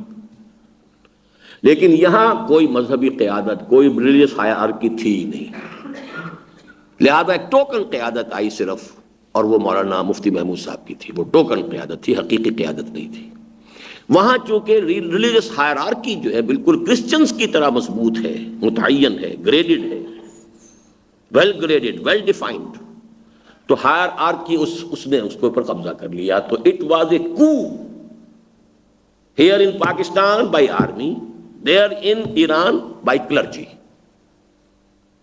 یہ ہے اس کا اصل جو میں پوسٹ مارٹم ان دونوں تحریکوں میں کرتا ہوں۔ اور آپ کو معلوم ہے کہ مسجد خضرا سے میں نکلا تھا اسی وجہ سے کہ میں نے اس تحریک کو، پی این اے کی تحریک کو دینی تحریک نہیں کہا تھا، میں نے کہا تھا خالص سیاسی تحریک۔ اور اس وقت جو جوش و خروش تھا لوگوں میں، تو وہاں پہ جو بھی کچھ حلقے تھے جماعت اسلامی کے، خاص طور پر انہوں نے اس کو مینور کیا، تو ظاہر بات ہے انہوں نے صاف تو نہیں کہا تھا کہ آپ یہاں سے نکل جائیں، لیکن مجھے پریشان کرنا شروع کر دیا، میں چھوڑ کر آ گیا۔ میں نے تو طے کر لیا تھا کہ آئندہ کسی مسجد کے اندر جو ہے اپنا وہ درس یا خطبہ نہیں کروں گا۔ لیکن اس کے بعد یہ جو کرنل سلامت اللہ صاحب تھے، اور یہ واقعہ بھی ریکارڈ پر آ جائے، وہ 70 برس کا بلکہ اس سے اوپر کا بوڑھا جو ہے، قد شاید 6.5 فٹ ان کا بھی تھا، جیسے ہمارے مولوی محمد یہ مولوی اکرم آوان صاحب کا ہے ویسا ہی قد تھا، بڑا دبنگ آدمی۔ وہ آ کر ایک دو دفعہ تو انہوں نے کہا آپ شروع کر دیجئے، میں نے انکار کر دیا، میں تو اب بھر پایا مسجدوں کے نظام سے۔ لیکن اس کے بعد پھر وہ آ کے ایک روز میرے اس دفتر کے آگے کرسی دھوپ کے اندر بٹھا کے بیٹھ گیا، میں یہاں سے اٹھتا ہی نہیں جب تک تم نہیں مانو گے۔ تب یہ مسجد دارالسلام کا خطبہ شروع ہوا تھا میرا۔ اب میں کیا کروں آپ کا، ٹھیک ہے۔ تو بہرحال میں نے اس بات پر کہ میں نے کہا تھا کوئی دینی تحریک نہیں، یہ خالص سیاسی موومنٹ ہے، اب بھی کہتا ہوں۔ لیکن یہ کہ یہاں کو بائی آرمی، وہاں کوئی بائی کلرجی۔ اس اعتبار سے میں جب مثال بیان کرتا ہوں خمینی کی، تو وہ صرف یہ کہ ایک ان آرمڈ ریوولٹ، اور اس میں بھی میں گاندھی کا نام بھی اٹیچ کر دیتا ہوں کہ اس کے لیے پہلا سبق دینے والا اس صدی میں گاندھی تھا۔ اور وہ میم شین کے حوالے سے یہ بھی کہ اس نے خود کہا یہ کہ میں نے یہ حضرت عیسیٰ اور حضرت محمد سے سیکھا ہے، نان وائلنٹ، نان کوآپریشن۔ اور یہ کہ حدیث کا حوالہ دیتا ہوں، میں اس لیے دے دیتا ہوں کہ چونکہ خمینی کے نام کے حوالے سے ہمارے شیعہ سنی کا مسئلہ بہت ہے، تو اسی لیے میں لاتا ہوں گاندھی کو کہ بھئی وہ گاندھی کا تذکرہ کہ ہمارے لیے تو ہندو کی بات بھی اگر وہ صحیح بات ہے تو وہ اس حوالے سے الحکمت ضالۃ المومن، یہ حدیث کوٹ کرتا ہوں تاکہ وہ خطرہ نہ رہے کہ یہ کوئی پرو شیعہ بات کر رہا ہے، میں تو پرو گاندھی بھی کر رہا ہوں۔ اس حوالے سے جان لیجئے، اب میری آخری بات اس ایشو پر، پاکستان میں اسلامی انقلاب ایرانی انقلاب سے 100 گنا نہیں تو 10 گنا تو زیادہ مشکل ہے۔ اس کی وجہ یہ ہے کہ یہاں کوئی ہائرارکی ریلیجس نہیں ہے، جو ہے بہت سپلنٹرڈ، بہت منتشر۔ کبھی ان کے پیٹ پر لات لگتی ہے تو جمع ہو جاتے ہیں، جیسے اب ہو رہے ہیں، کیونکہ مدرسوں وغیرہ کے خلاف جو ہے کچھ اقدام شروع ہوا ہے، تو اب یہ کچھ قرب ہے وہ، لیکن وہی ٹریڈیشنل مولوی وہ اپنے اسی کو اپنے پیشہ ورانہ معاملہ جو ہے اس کے تحفظ کے لیے آئیں گے میدان میں. لیکن یہ اچھی طریقے سے جان لیجئے کہ ہمارے ہاں کوئی ہائرارکی نہیں ہے ریلیجس کہ جو آگے آ سکے. ہمیں نئی جماعت بنانی پڑے گی، اور یہی مشکل سب سے کٹھن مرحلہ یہی، اسی کٹھن مرحلے میں ہم لگے ہوئے ہیں. اس حوالے سے اچھی طرح سمجھ لیجئے. لیکن اگر یہاں آئے گا تو صحیح اسلامی انقلاب آئے گا، جماعت سے آئے گا، جماعت کی ایک لیڈرشپ سے آئے گا. پھر وہ ان فائٹنگ نہیں ہوگی کہ جو ریولوشن کے بعد ایران میں ہوئی ہے. یہ کہ گروپس تھے وہ آپس میں دے فیل آؤٹ ود ایچ ادر، پوری پارلیمنٹ اڑا دی گئی، آیت اللہ بہشتی ختم ہو گئے، بہت زبردست جو ہے کچھ تو خون ہوا ہے وہاں. حالانکہ وہ انقلاب کے اندر ان کا معاملہ اور تھا، اور انقلاب کے بعد اصل اسلامی انقلاب کے بعد تو اذهبوا فانتم الطلقاء، وہ تو ایک جنرل ایمنسٹی ہوتی ہے. لیکن یہاں وہ نہیں تھا، اس لیے کہ وہ ایک جماعت کے ذریعے سے نہیں آیا، ایک قیادت کے ذریعے سے نہیں آیا، نیا فکر دے کر نہیں آیا، کچھ نہیں آیا. وہ تو ایک سیاسی تحریک تھی جس میں صرف اس کا آخری سٹیج ہے ہمارے لیے جو مثال ہے کہ بغاوت ہمیشہ صرف مسلح ہی نہیں ہوتی. نیشنل آرمیز کے خلاف مسلح بغاوت آج کے زمانے میں کامیاب ہونے کا کوئی امکان نہیں. ہاں غیر مسلح بغاوت کامیاب ہو جائے گی، یہ ایک علیحدہ ایشو ہے، میں صرف اس کی مثال کے طور پر. اب یہ اس میں کچھ تھوڑے سے میں آپ کو بتا رہا ہوں کہ یہ جو ہماری خاص دقت تھی اس میں کچھ کمی کے ازالے اور اس کے ازالے کے آثار ہیں اب اللہ کے فضل سے. اور وہ یہ کہ خاص طور پر جماعت اسلامی میں جو فکر کے اعتبار سے تو ہمارا پس منظر ہمارے قریب وہی ہے، وہاں کا یہ معاملہ اب سمجھ میں آ رہا ہے کہ کافی توڑ پھوڑ ہے، انتشار ذہنی و فکری ہے. اور عام طور پر وہاں کے سمجھدار لوگ جو ہیں قاضی صاحب کی قیادت کے بارے میں کھل کر کہتے ہیں بے فکر قیادت ہے، کوئی فکر اس کے پاس ہے نہیں. اس سالانہ اجتماع میں کوئی پروگرام انہوں نے نہیں دیا، ایک شو بہت بڑا منعقد کرنے کی کوشش کی ہے، اس کے سوا کچھ نہیں. کوئی پیغام، کوئی سینٹرل تھیم، کوئی نیا جذبہ لے کر، سوائے اس جذبے کے کہ یہ معلوم ہو کہ بڑی چیز ہے تو اس سے کوئی تھوڑا سا جذبہ جو ہے وقتی طور پر اس کا جو امیج کی وجہ سے کچھ دلوں کے اندر جاگ جائے، باقی کوئی جگہ. پھر یہ کہ اس دور میں نے کچھ واقعات شورا کے ساتھیوں کو تو سنائے ہیں کہ اب وہاں سے کچھ لوگوں کی عام رفت ہمارے ہاں شروع ہوئی ہے، باتیں ہو رہی ہیں. تو ایک طبقہ ہے اس تحریک کا کہ جو بس خاص طور پہ جو جمعیت طلبہ میں تھے، جیسے ہمارے شاہد مجید یہاں بیٹھے ہوئے ہیں، اس طرح کے بہت سے شاہد مجید وہاں ہیں. ابھی ہمارے پاس ایک آئے تھے جن کا خط میں اب شائع کر دوں گا، لیکن وہ شاید اب آ سکے گا جنوری کے پرچے میں ہی. بہت جیسے ان کا کبھی بڑا لمبا خط آیا تھا، لیکن ان کا خیر بہت پرمغز تھا. لیکن بہت قریب وہ خط جو ہے ایک اور صاحب کا آیا، 2 اسرات یہاں ملنے آئے تھے، ایک اور صاحب آئے ملنے. اس سے معلوم ہوتا ہے کہ خاصا وہاں پر ہے. تو اس میں سے اس کا امکان ہے کہ نوجوان طبقہ، بوڑھے لوگ تو مایوس ہو کر یا تو وہ صلح کن ہو کر بیٹھ جاتے ہیں کہ بابا آپ بیٹھے رہو، کہاں جائیں گے، اب کوئی نیا تجربہ کرنے کی عمر نہیں رہی ہماری. پھر دوستیاں ہیں، رشتہ داریاں ہیں، کاروباری مصلحتیں ہیں، وہ بھی بڑا آدمی کی جو ہے وہ پاؤں کو کے اندر زنجیر بن کے پڑ جاتی ہیں. لیکن نوجوان طبقے میں سے مجھے امید ہے، اور ہمیشہ میں کہتا رہا ہوں کہ انشاءاللہ آئیں گے، اس کے کچھ آثار ہیں. مزید برآں میرا معاملہ تو یہ ہے کہ میری تمام سرگزشت کھوئے ہوئوں کی جستجو، میں تو دوبارہ اصلاحی صاحب کے پاس آ جا رہا ہوں، ان سے گفتگو، لیکن اب تو اس گفتگو کی سٹیج میں ہے نہیں، بہت سخت بیمار ہیں. لیکن بہرحال میں نے کبھی یہ نہیں کیا، میں نے انہیں اپنا اب تک محسن سمجھا ہے. اختلاف ہے لیکن میں نے ان سے استفادہ کیا تدبر قرآن سے. ان کا جو نظام القرآن کا فکر ہے اس کو میں صحیح سمجھتا ہوں، بیسیکلی اپلائی کر کے جہاں جہاں انہوں نے غلطیاں کیا، اختلاف بھی ہے.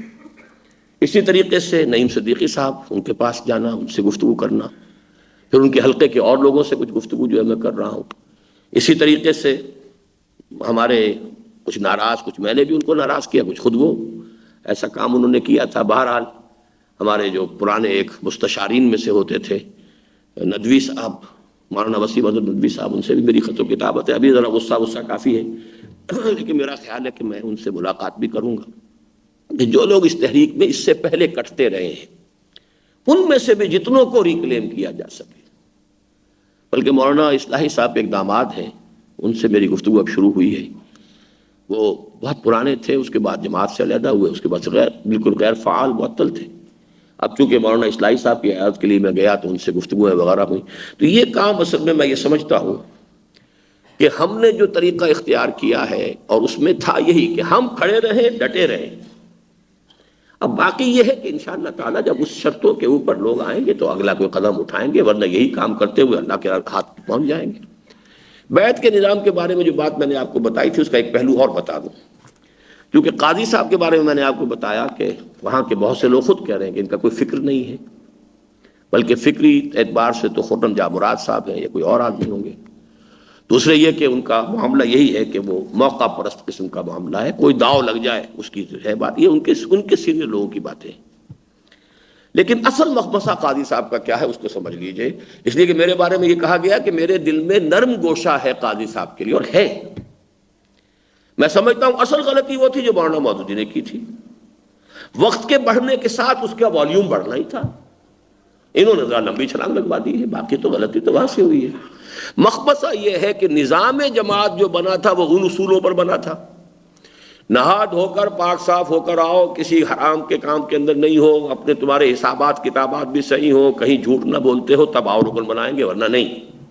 پوری طرح امیدوار رکن رہو، 4 سال 6 سال رہو، پھر ہم دیکھیں گے تمہارا ذہن ٹھیک ہو گیا ہے، بات سمجھ لی، پھر رکن بنائیں گے۔ اب اس میں ظاہر بات ہے تعداد تو وہی رہے گی نا، وہاں کون سے بڑا کہاں سے انفلکس آ جائے گا، جبکہ طریقہ کار اس کے بعد بدل دیا، سیاسی میں زیادہ تعداد چاہیے، مخمصہ یہ ہے۔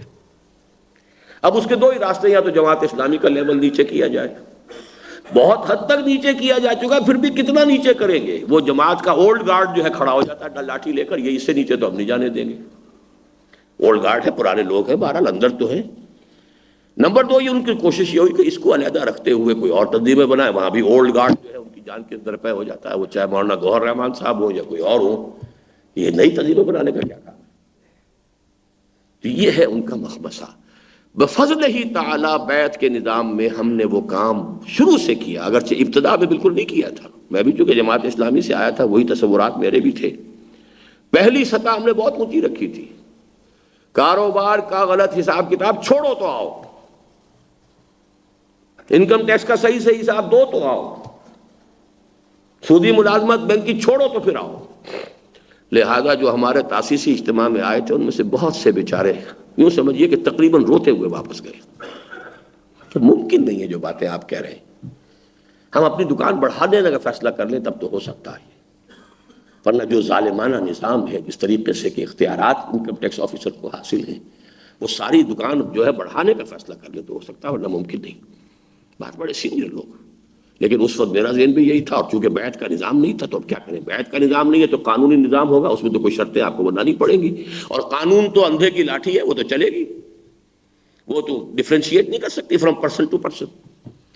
ہم نے یہ کام کیا جو اب آ کر مدیر تکبیر مرحوم صلاح الدین صاحب نے جماعت اسلامی کو مشورہ دیا تھا، وہ اب جماعت اسلامی اس پوزیشن میں نہیں کہ اسے قبول کر سکے، وہ مشورہ یہ تھا کہ رکنیت کے لیے شرائط آپ کھول دیجئے، ہر مسلمان رکن بن سکتا ہے، لیکن جو آپ نے رکن کی شرائط رکھی ہیں وہ آفس بیئررز کے لیے کر دیجئے، کوئی امیر نہیں بن سکتا، کوئی فلاں نہیں بن سکتا جس کے اندر کہ یہ کوئی ایسی چیز موجود ہو۔ اور میں سمجھتا ہوں بڑا صحیح مشورہ تھا، الحمدللہ ہم نے وہی کیا، پہلے دن سے کیا، جب بیعت کا نظام اختیار کیا سن 77 میں، آ جاؤ ابھی عہد اللہ سے کر لو، عہد ہم سے کر لو، آ جاؤ، نہ ہم کامل نہ تم کامل، لیکن یہ کہ آگے بڑھ کر ان کو چھوڑنا ہے، عزم آپ نے کرنا، یہ عہد آپ کا اللہ سے ہے، اس میں کمی ہوگی تو اللہ کیا جواب دیں گے۔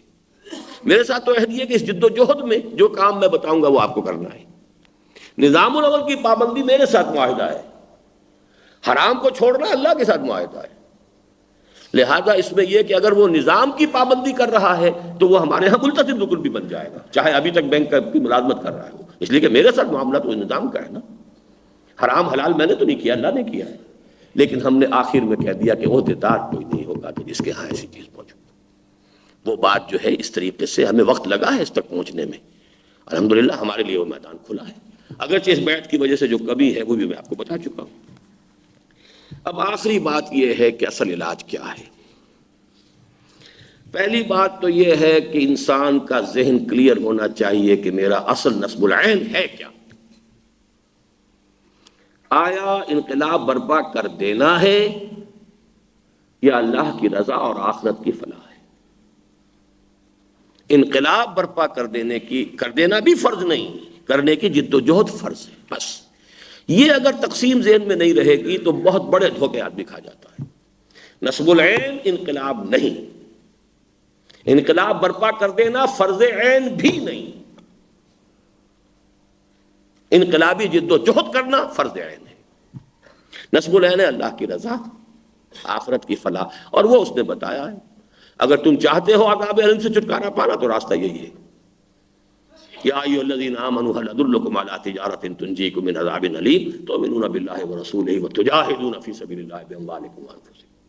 اور وہ جہاد کس لیے کرنا ہے؟ اس سے پہلی آیت یہی ہے، هو الذی ارسل رسولہ بالہدی ودین الحق لیظہرہ علی الدین کلہ۔ اور جہاد کی آخری منزل آیت نمبر 4 میں بیان کر دی، ان اللہ یحب الذین یقاتلون فی سبیلہ صفا کانہم بنیان مرصوص۔ اس راستے پہ نہیں آتے تو قول اور عمل کا تضاد ہے، اللہ کے غضب کو بھڑکانے والی بات ہے۔ اس راستے پر نہیں آتے، جہنم سے چھٹکارا پانے کی توقع بھی ایک موہوم امید ہے، اور اس راستے پر آتے ہو تو اللہ کی نصرت بھی ہے، اللہ تمہیں اپنا مددگار قرار دے گا، اور آخرت کی فلاح تو لازم ہے ہی ہے۔ ذالک الفوز العظیم، وہ جنت میں داخل کرے گا، باغات میں داخل، ذالک الفوز العظیم۔ اضافی بونس یہ ہے اگر ہوگا، اس کی شرائط پوری ہو جائیں گی، یہ شرائط پوری نہیں ہوں گی اللہ کی نصرت نہیں آئے گی، ہم یہی کام کرتے ہوئے اللہ کے حضور حاضر ہو جائیں گے، شرائط پوری ہو جائیں گی، اگلا قدم بھی اٹھائیں گے۔ لیکن اللہ کی رضا اس پر نہیں ہے کہ اگلا قدم اٹھا کہ نہیں اٹھا، اللہ کی رضا یہ ہے کہ میں نے تن من دھن لگا دیا کہ نہیں لگا دیا، اور آخری دم تک لگا رہا کہ نہیں لگا، تا دم آخر دم فارغ مباش، اس وقت تک لگے رہو۔ تو پہلی بات یہ ہے کہ اس میں صبر و ثبات اور استقامت، اور وہ اسی حوالے سے کہ اپنے فرائض کا تصور کلیئر ہو۔ نصب العین یہ نہیں ہے، کر دینا ہمارا فرض نہیں ہے، کرنے کی جد و جہد کرتے رہنا التزام جماعت کے ساتھ یہ ہمارا فرض ہے۔ فَلِذَٰلِكَ فَادْعُ وَاسْتَقِمْ كَمَا أُمِرْتَ وَلَا تَتَّبِعْ أَهْوَاءَهُمْ وَقُلْ آمَنْتُ بِمَا أَنزَلَ اللَّهُ مِن كِتَابٍ وَأُمِرْتُ لِأَعْدِلَ بَيْنَكُمْ اللہ ربنا وربکم لنا اعمالنا ولکم اعمالکم لا حجت بیننا وبینکم اللہ یجمع بیننا والیہ المصیر۔ دوسرا کام جو ہمارے کرنے کا ہے، جو سب سے اہم ہے اس وقت، نوٹ کر لیجئے اس کو، وہ ہے فکر کی حفاظت، تحریکی فکر کی بالخصوص حفاظت۔ وقت گزرنے کے ساتھ ساتھ آدمی کا اپنا فکر بھی کچھ نہ کچھ، اس کے اندر بھی کچھ کمی آ جاتی ہے، ساتھیوں کے فکر میں آ جاتی ہے۔ فکر کو تازہ رکھنا، اس احساس فرض، اس کو پھر اس فکر میں جو ہم نے اضافہ کیا ہے منہج انقلاب نبوی کو، تحریکی فکر، اس میں آپ سے عرض کر دوں کہ میں جب مجددین کی فہرست بیان کیا کرتا ہوں تو اگرچہ عام جلسوں میں نے اس سے ایوائڈ کیا ہے، لیکن کہیں تحریر میں یہ لا چکا ہوں۔ 14ویں صدی میں مجدد اعظم تو میں سمجھتا ہوں شیخ الہند کو، لیکن مجدد فکر اسلامی علامہ اقبال، مجدد دعوت قرآنی ابو الکلام، مجدد تحریک انقلاب اسلامی مولانا مودودی، مجدد تبلیغ مولانا الیاس۔ وہ تبلیغ جو تنخواہ یافتہ کارکن کیا کرتے تھے اور صرف کیا کرتے تھے، وہ اپنے اختلافی مسائل کے اس کی تجدید کی ہے، کلمے کی بات ہو، بنیاد کی بات ہو، وہ محدود ہے لیکن ہے بنیاد کی بات، اس میں کوئی شک نہیں۔ کسی مسلک کی دعوت نہیں ہے، کسی وہابیت کی نفی نہیں ہے، کسی حنفیت یا دیوبندیت کا پرچار نہیں، کچھ نہیں، بات بنیادی ہے۔ اس میں جو محدودیت ہے وہ اپنی جگہ پر ہے، لیکن تبلیغ کو اس گندگیوں میں سے نکالنا کہ مبلغ بڑا عالی شان تبلیغی جلسہ ہو رہا ہے، کیا ہو رہا ہے کہ یہاں خبر لینی ہے ذرا حنفیوں کی، یا یہاں خبر لینی ہے وہابیوں کی، لمبے لمبے جہازی سائز کے اشتہار آ رہے ہیں، مناظرہ 20 رکعتوں کا جو ہے مناظرہ کر لو، کوئی آ جائے، چیلنج ہے کہ کہا تراویح جو ہے 20 رکعت ہے۔ وہ تبلیغی جلسے اللہ کا شکر ہے کہ اب ویسے بھی حالات کی وجہ سے بھی ان میں بہت کمی آ گئی ہے، لیکن تبلیغ نام اسی کا تھا، اور تنخواہ یافتہ مبلغین ہوتے تھے ہر مذہبی مکتب فکر کے، اس سے نکالا ہے۔ دوسرا جو فکر ہے، اس تحریکی فکر کی تو حفاظت اور اس کی ہمیں توسیع کرنی ہے۔ اس میں ہمارے لیے ایک بہت عمدہ جو چیز اضافی بڑھی ہے، میں چاہتا ہوں آپ کے سامنے بھی آ جائے۔ ہمارے 2 خانے اب تک بالکل خالی رہے ہیں، مجھے اس کا احساس تھا، لیکن میں کیا کروں، آؤٹ آف دی وے جا کر آرٹیفیشلی کوئی کوشش کرنا یہ میرے مزاج میں نہیں ہے۔ انگریزی میں عزیزم ڈاکٹر ابصار احمد نے ترجمے کیے، لیکن ظاہر بات ہے کہ وہ اپنی یونیورسٹی کے پروفیسر ہیں تو وہ کوئی مستقل شعبہ کھول کر تو نہیں بیٹھ سکتے تھے۔ میری خواہش دبے الفاظ میں رہی، میں سوچتا بھی رہا، کہا بھی کبھی کبھی چھوڑ دیں اس ملازمت کو، لیکن بہرحال فیصلہ تو ان کے اپنے ہاتھ میں ہوتا ہے. تو اب یہ تو ہوا کہ انگریزی میں، لیکن وہ انگریزی سیکشن ہمارا کوئی شروع نہیں ہو سکا کہ جتنے بھی انگریزی میں کام ہو رہے ہیں، رسالے نکل رہے ہیں، ان سے ہماری کوئی خط و کتابت ہو، ہمارا کوئی پرچہ انگریزی میں بھی نکل رہا ہو. عالم اسلام کی تحریکوں کے ساتھ رابطے جو ہے ظاہر بات ہے، یا انگریزی یا عربی، ہمارے ہاں یہ دونوں خانے اب تک خالی ہیں. عربی کا تو اب تک بھی خالی ہے. ایک صاحب آئے بھی تھے ایک دفعہ کچھ دنوں کے لیے، لیکن معلوم یہ ہوا کہ جب تک فکر ہمارا ان کے اندر رچا بسا ہوا نہ ہو. وہ ایک بہت بڑے عالم دین کو ہم نے بلایا تھا کہ یہ ہمارے منتخب نصاب کے کیسٹ سے اتار کر مضامین لکھیں. وہ اس کام کو تو انہوں نے کچھ کیا بھی نہیں، اور وہ اپنی کوئی کتاب کی تصنیف بیٹھ کر جو اپنے گھر میں کرتے رہے. بہرحال ان سے ہم نے کہا، فراغت دی انہیں. پھر ایک صاحب آئے تھے، وہ عالم دین عربی کے اس میں کام کرنا چاہتے تھے، لیکن فکر معلوم ہوا کہ ان کا بھی وہ نہیں تھا. انہوں نے وہ اہل حدیث مسلک ہی کی کچھ کتابوں کا ترجمہ، اب وہ پھر واپس جا کے سعودی عرب میں ملازم ہو چکے ہیں. تو وہ خانہ ابھی تک ہمارے یہاں بالکل خالی ہے. لیکن انگریزی کا سیکشن الحمدللہ اب ہمارے پاس ڈاکٹر احمد افضال جیسے فکر جدید کے اوپر ڈاکٹر بلال آیا ہے ہمارے پاس، نوجوان بلال، اور اب وہ اسلام آباد میں ہے. مجھے امید ہے کہ امریکہ میں اور اس ہائر لیول پر ہمارا فکر جو ہے انشاءاللہ ان کے وہاں واپس جانے کے بعد پوری کتاب لکھ رہا ہے وہ شخص اسلام کی نشرت ثانیہ پر، پوری انگریزی. وہ میرا کتاب چاہ تو ہوگا 25 صفحے کا، ان کی کتاب شاید جو ہے وہ 500 صفحے کی بن جائے گی. اس درجے امپریس ہوئے اس کتابچے سے. لہذا وہ فکر وہاں پر. لیکن یہ کہ یہ جو ہمارا تحریکی فکر ہے، اس کو الحمدللہ کہ ڈاکٹر احمد افضال آئے ہیں، اور یہ صرف اللہ کی گفٹ ہے ہمیں. انفراسٹرکچر ہم نے بنا لیا. جگہ ایک ہے، کوئی شخص کو لائیں تو بٹھا کے کام کرنے کی جگہ اسے دیں، کام کرے. وہ انفراسٹرکچر ہم نے بنایا ہے. اب وہ بس زیادہ تو ان کا تعارف نہیں کرانا چاہتا. آپ کو اتنا معلوم ہونا چاہیے، لاہور میں وہ آئے ہیں کراچی سے. انہوں نے ہم سے کوئی تعارف نہیں تھا، نہ تنظیم سے کوئی تعلق تھا.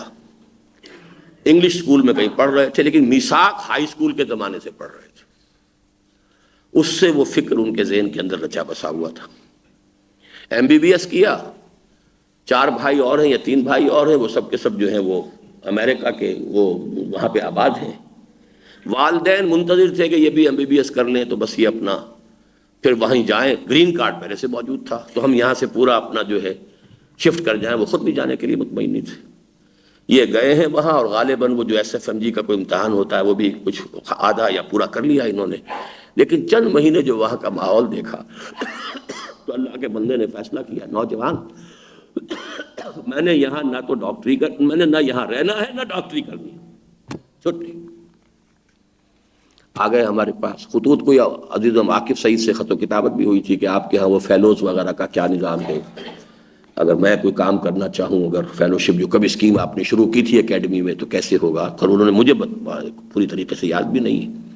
اب وہ اللہ کا فضل آ گیا. اتنی اچھی انگریزی ہے کہ ان کے مضامین یہاں آنے سے پہلے 1 سالہ کورس انہوں نے کراچی میں کر لیا ہے، اور اس دوران میں ان کے مضامین ڈان میں چھپے ہیں، نیوز میں چھپے ہیں. انگریزی پر اللہ نے ان کو کمانڈ دیا ہے. اور اب یہ بڑی تیزی کے ساتھ اور بہت ہی سلو اور سائلنٹ ورکر، بہت اطمینان کے ساتھ، لیکن کسی اور چیز سے دلچسپی نہیں. سلو کا لفظ میں نے اس سینس میں استعمال نہیں کیا. مطلب ایک ہوتا ہے آدمی ذرا وہ نمایاں ہونا چاہتا ہے، کوئی گفتگو بھی کرنا چاہتا ہے، اس طرح کی بات نہیں. خاموش ورکر. سلو کا لفظ غلط ہے. خاموش اور مستقل ورکر. زیادہ میں ان کی تعریف اس لیے نہیں کرنا چاہتا کہ سنا ہے کہ یہ زیادہ تعریف بگاڑ بھی دیتی ہے لوگوں کو یہ، لیکن کافی ہو گئی. دوسرا فکر ہے ہمارا وہ ایمانی فکر، فلسفیانہ فکر. میں نے آج بہت بڑا دعویٰ کیا ہے کہ شاہ ولی اللہ کے ہاں بھی وہ افلاطونی نظریات سے آگے نہیں بڑھ سکا. شیخ احمد سرہندی کے ہاں بھی وہ تصوف کے اندر عملی طریقے، طور طریقے جو ہیں، اسوہ رسول وہاں ان کے ہاں جو ہے نظر نہیں آتا. باقی ہر چیز میں اسوہ رسول ہے، نماز میں، اس میں، اس میں. لیکن یہ ہے کہ اس فکر کو الحمدللہ کہ اب اس سطح کے اوپر پہنچایا ہے ہم نے کیا پہنچایا، اللہ کی کوئی تائید اور توفیق ہوئی ہے. اب میں باپ کے وقت بہت زیادہ ہو گیا ہے، ورنہ یہ سن 70 کی بات ہے کہ خرم جاں مراد صاحب نے یہ کہا مکے میں. وہ جو ہمارے ایک ساتھی ہیں جو پہلے مکے میں ہوتے اب آ گئے ہیں کراچی میں، کیا نام ہے ان پروفیسر صاحب کا؟ جی زبیر عمر. ان کے ہاں وہ ٹھہرتے تھے، وہی مجھے اٹھا کے لے گئے. میں تو ان سے واقف بھی نہیں تھا، مسجد میں بیٹھا ہوا تھا. نہیں میرے یہاں ٹھہرے. میں نے کہا چلیے. کوئی جمعیت میں رہے تھے، ہمارے برخورداروں میں سے تھے.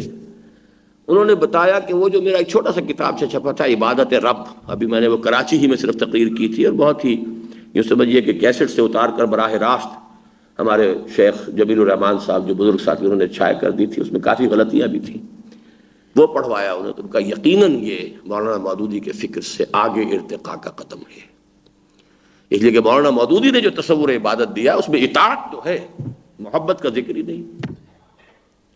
ہم نے اس بات کو واضح کیا ہے کہ اس کے اندر روح جو ہے وہ محبت کی ہے، جسد اس کا اطاعت ہے، ہمہ تن ہمہ وقت اطاعت، لیکن اللہ تعالیٰ کی محبت کے جذبے سے سرشار ہوگا۔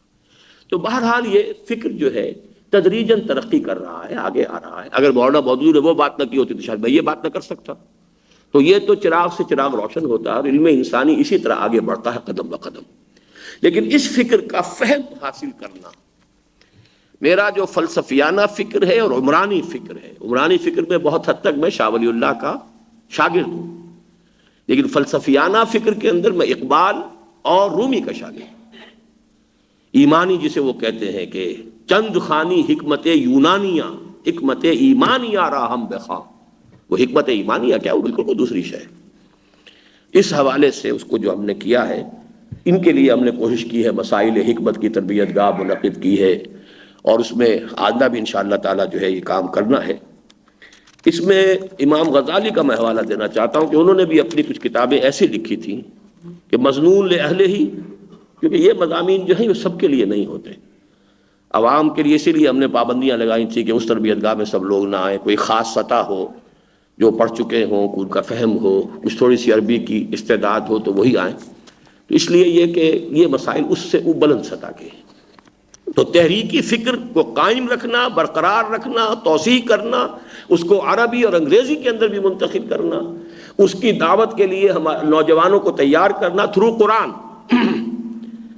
یہ ہمارا پہلا کام ہے۔ اور ایمانی فکر کی دوبارہ جو ہے، جو بھی کچھ تھوڑی بہت ہم سے خدمت بنائی ہے، وہ آگے لوگ آئیں گے شاید اور اس میں ترقی کریں۔ اقبال نے بھی تو یہی کہا تھا، یوں سمجھیے کہ 60 سال پہلے وہ یہ کہہ کر گیا ہے کہ میں نے اپنے خطبات میں جو کچھ کہا ہے، میں یہ نہیں سمجھتا کہ یہ حرف آخر ہے، بالکل صحیح ہے، ہو سکتا ہے۔ ہمارا کام صرف یہ ہے کہ طالب علمانہ انداز سے ہم بڑھتے چلے جائیں، اور ہو سکتا ہے کہ آئندہ جو لوگ آئیں وہ اس سے بہتر خیالات پیش کریں۔ تو ویری ہیوملٹی، ان کے اندر بہت ہی تواضع اس معاملے میں تھی۔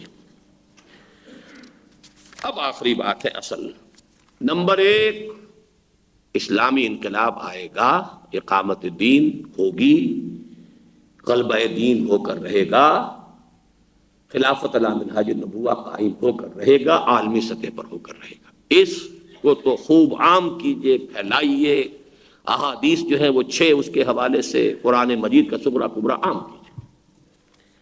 دوسری بات یہ کہ یہیں سے ہوگا، پاکستان سے ہوگا اور افغانستان سے ہوگا۔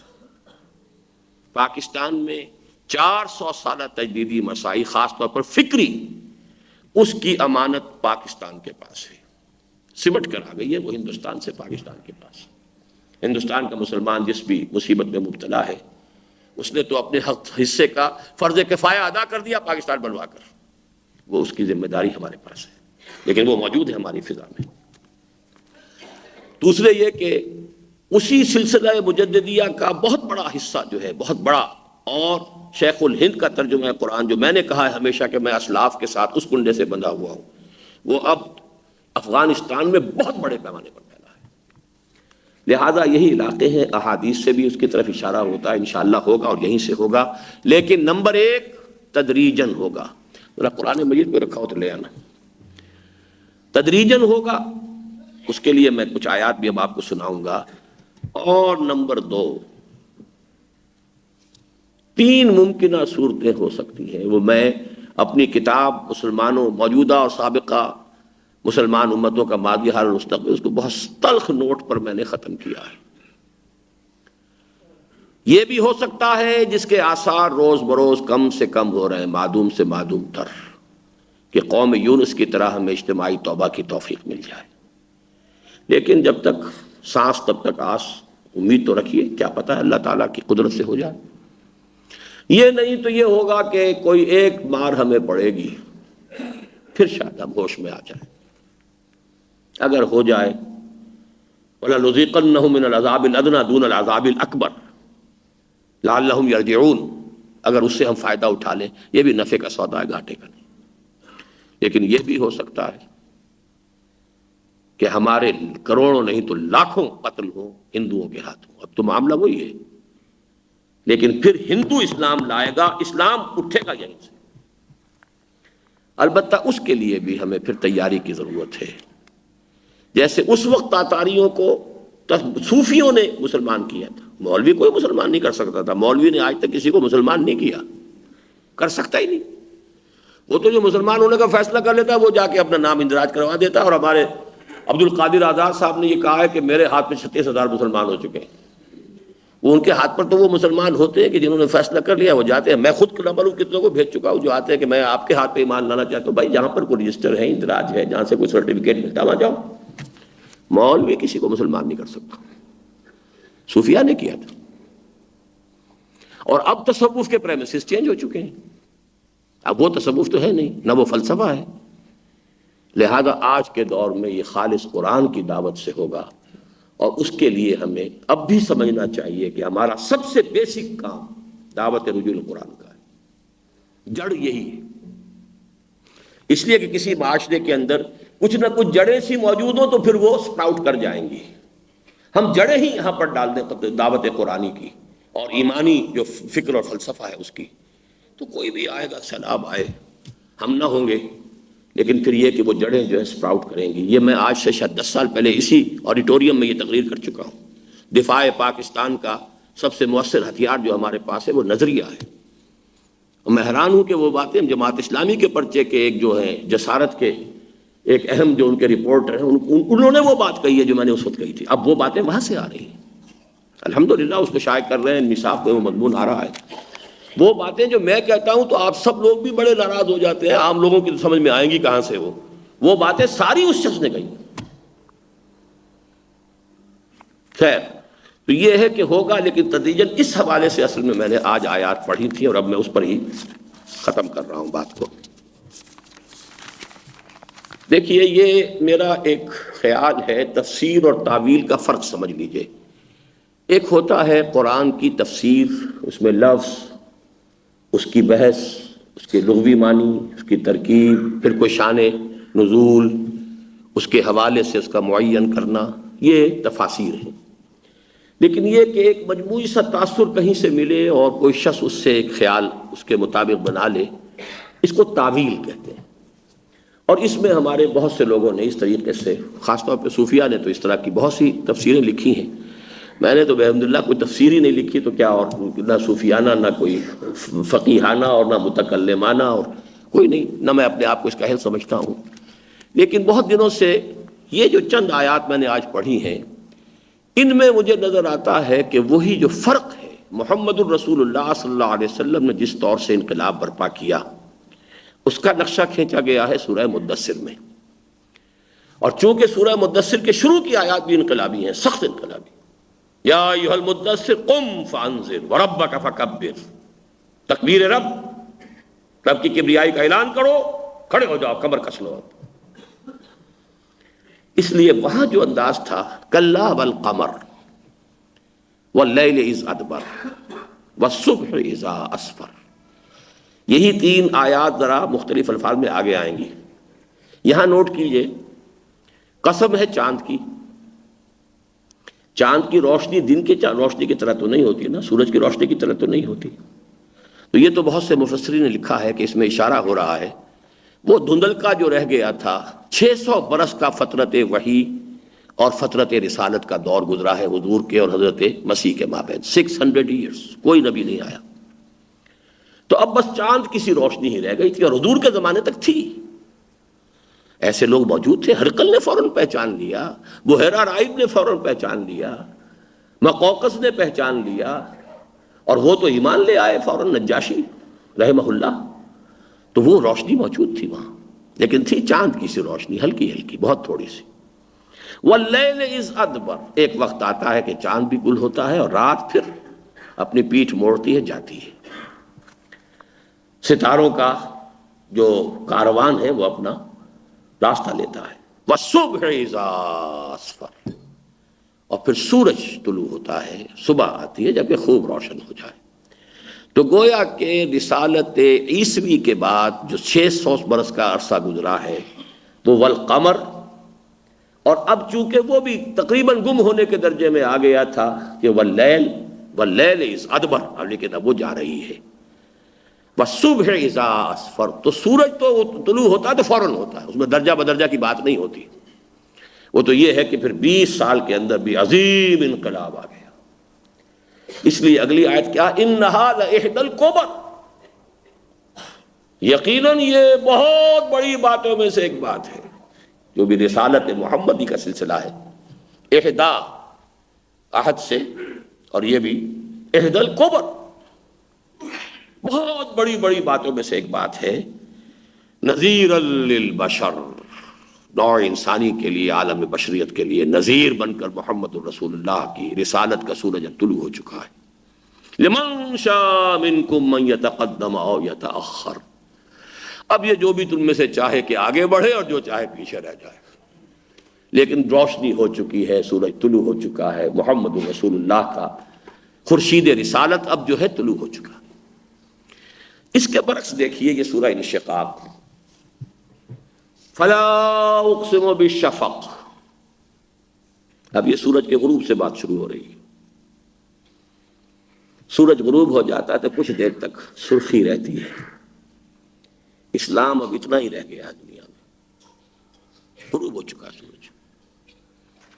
اسی لیے حضور کی وہ حدیث بھی ذہن میں رکھیے کہ لا یبقى من الاسلام الا اسمہ ولا یبقى من القرآن الا رسمہ، ایک وقت آئے گا اسلام میں سے اس کے نام کے سوا کچھ نہیں بچے گا، قرآن رہے گا، محفوظ رہے گا، متن محفوظ ہے، اس کا مفہوم کہیں نظر نہیں آئے گا، کہیں عالم واقعہ میں قرآن نظر نہیں آئے گا، نہ قرآن مجسم نظر آئیں گے افراد، اور نہ قرآن کہیں پر کسی نظام میں مجسم نظر آئے گا، مشکل نظر آئے گا۔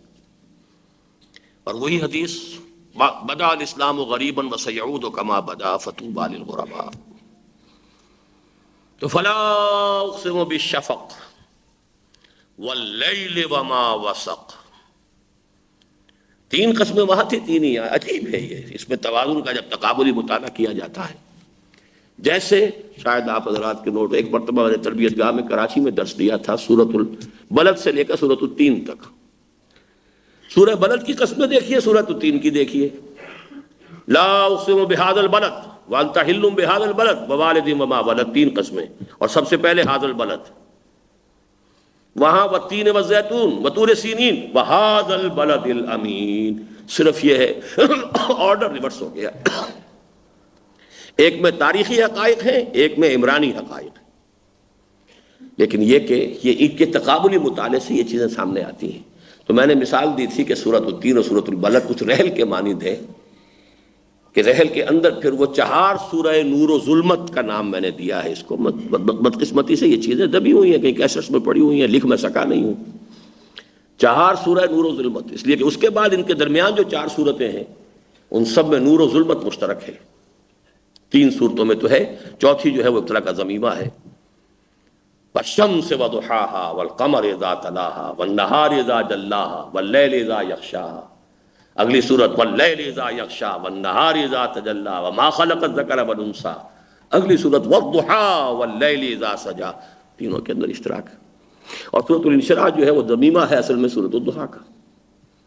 یہ میرے اس تربیت گاہ کے اگر کہیں پر دروس ہوں تو میں چاہتا ہوں کہ نوٹ کریں، عزیزم عارف شاید کہیں نکال سکیں، ہوگی کم سے کم میرا خیال ہے کہ 15 سال پرانی بات تو ہوگی، اگر 20 سال نہ ہو تو ہو سکتا ہے 20 سال ہی پرانی۔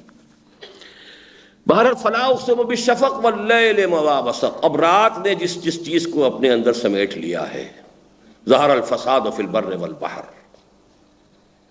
اور اس میں وہ حدیث کا ٹکڑا بھی اب سن لیجئے، مساجدہم عامرۃ وہی خراب من الہدی، مسلمانوں کی مسجدیں آباد تو بہت ہوں گی، ہدایت سے خالی ہوں گی، یکسر خالی، وہ رسم ہے، رسومات پوری ہو رہی ہے، حقیقت کیا ہے؟ جمعہ کا جمعہ ہے، یہ جمعہ تو صحیح بات ہے، یہ فقہ حنفی کا کہ حکومتی جمعہ کے سوا کوئی جمعہ ہو نہیں سکتا، کوئی خطیب نہیں ہو سکتا جمعے کا اسلامی ریاست کے اندر سوائے اس کے کہ جس کو حکومت نے مقرر کیا۔ تو دیکھ دیوانہ صاحب یہاں پہ پھرا کرتا تھا، شاید فوت ہو گیا اب، بہت عرصے تک لاہور میں اس نے اس کا شور مچایا. ہمارے یہاں ایک دیوانے اور آئے تھے حیدرآباد دکن سے، کافی عرصے ہمارے پاس ٹھہرتے تھے، وہ اسی موضوع کے اوپر تھے. یہ جمعے کیا، یہ تو ہمارے اجتماعات ہیں جو ہو رہے ہیں، چلیے کوئی شر تو نہیں ہے، چلیے کوئی نہ کوئی خیر ان سے وجود میں آ رہا ہے. اور جمعہ تو ہوتا ہے صرف دارالاسلام میں. امریکہ میں کہاں جمعہ ہو رہا ہے؟ کیسے ہو رہا ہے؟ کس اعتبار سے ہو رہا ہے؟ لیکن ہو رہے ہیں. میں بھی جاتا ہوں، جمعہ پڑھاتا ہوں. یہ تو یہ کہ جا کے تقریر کرنے کا وقت ہے، لوگوں کو بتانے کا ہے، بہرحال اجتماع تو ہو رہا ہے، کچھ خیر جو ہے اس سے حاصل ہو جاتا ہے. جمعہ جسے کہتے ہیں، مکے میں کیوں جمعہ نہیں پڑھا محمد رسول اللہ نے؟ مدینے میں پڑھا، مکے میں تو نہیں پڑھا. آخر دار ارقم تو موجود تھا، جمعہ وہاں شروع کر سکتے تھے، نہ ہوتا مسجد حرام میں. بہرحال اور آخری حصہ اس حدیث کا یہ ہے، علماؤہم شر الناس تحت ادیم السماء. مسلمان کے علماء جو ہوں گے وہ آسمان کی چھت کے نیچے کے بدترین انسان ہوں گے. من عندہم تخرج الفتنۃ وفیہم تعود. انہی میں سے فتنہ برآمد ہوگا، انہی میں لوٹ جائے گا. یعنی فتنے پیدا کرنے کا سوا ان کا کوئی شغل نہیں ہوگا. یہ ہے واللیل وما وسق. تاریکی اس درجے طاری ہو چکی ہے، دین کی حقیقتوں کو اس نے اس طرح سمیٹ دیا ہے. لیکن والقمر اذا اتسق، وہاں والقمر سے بات شروع ہوئی تھی.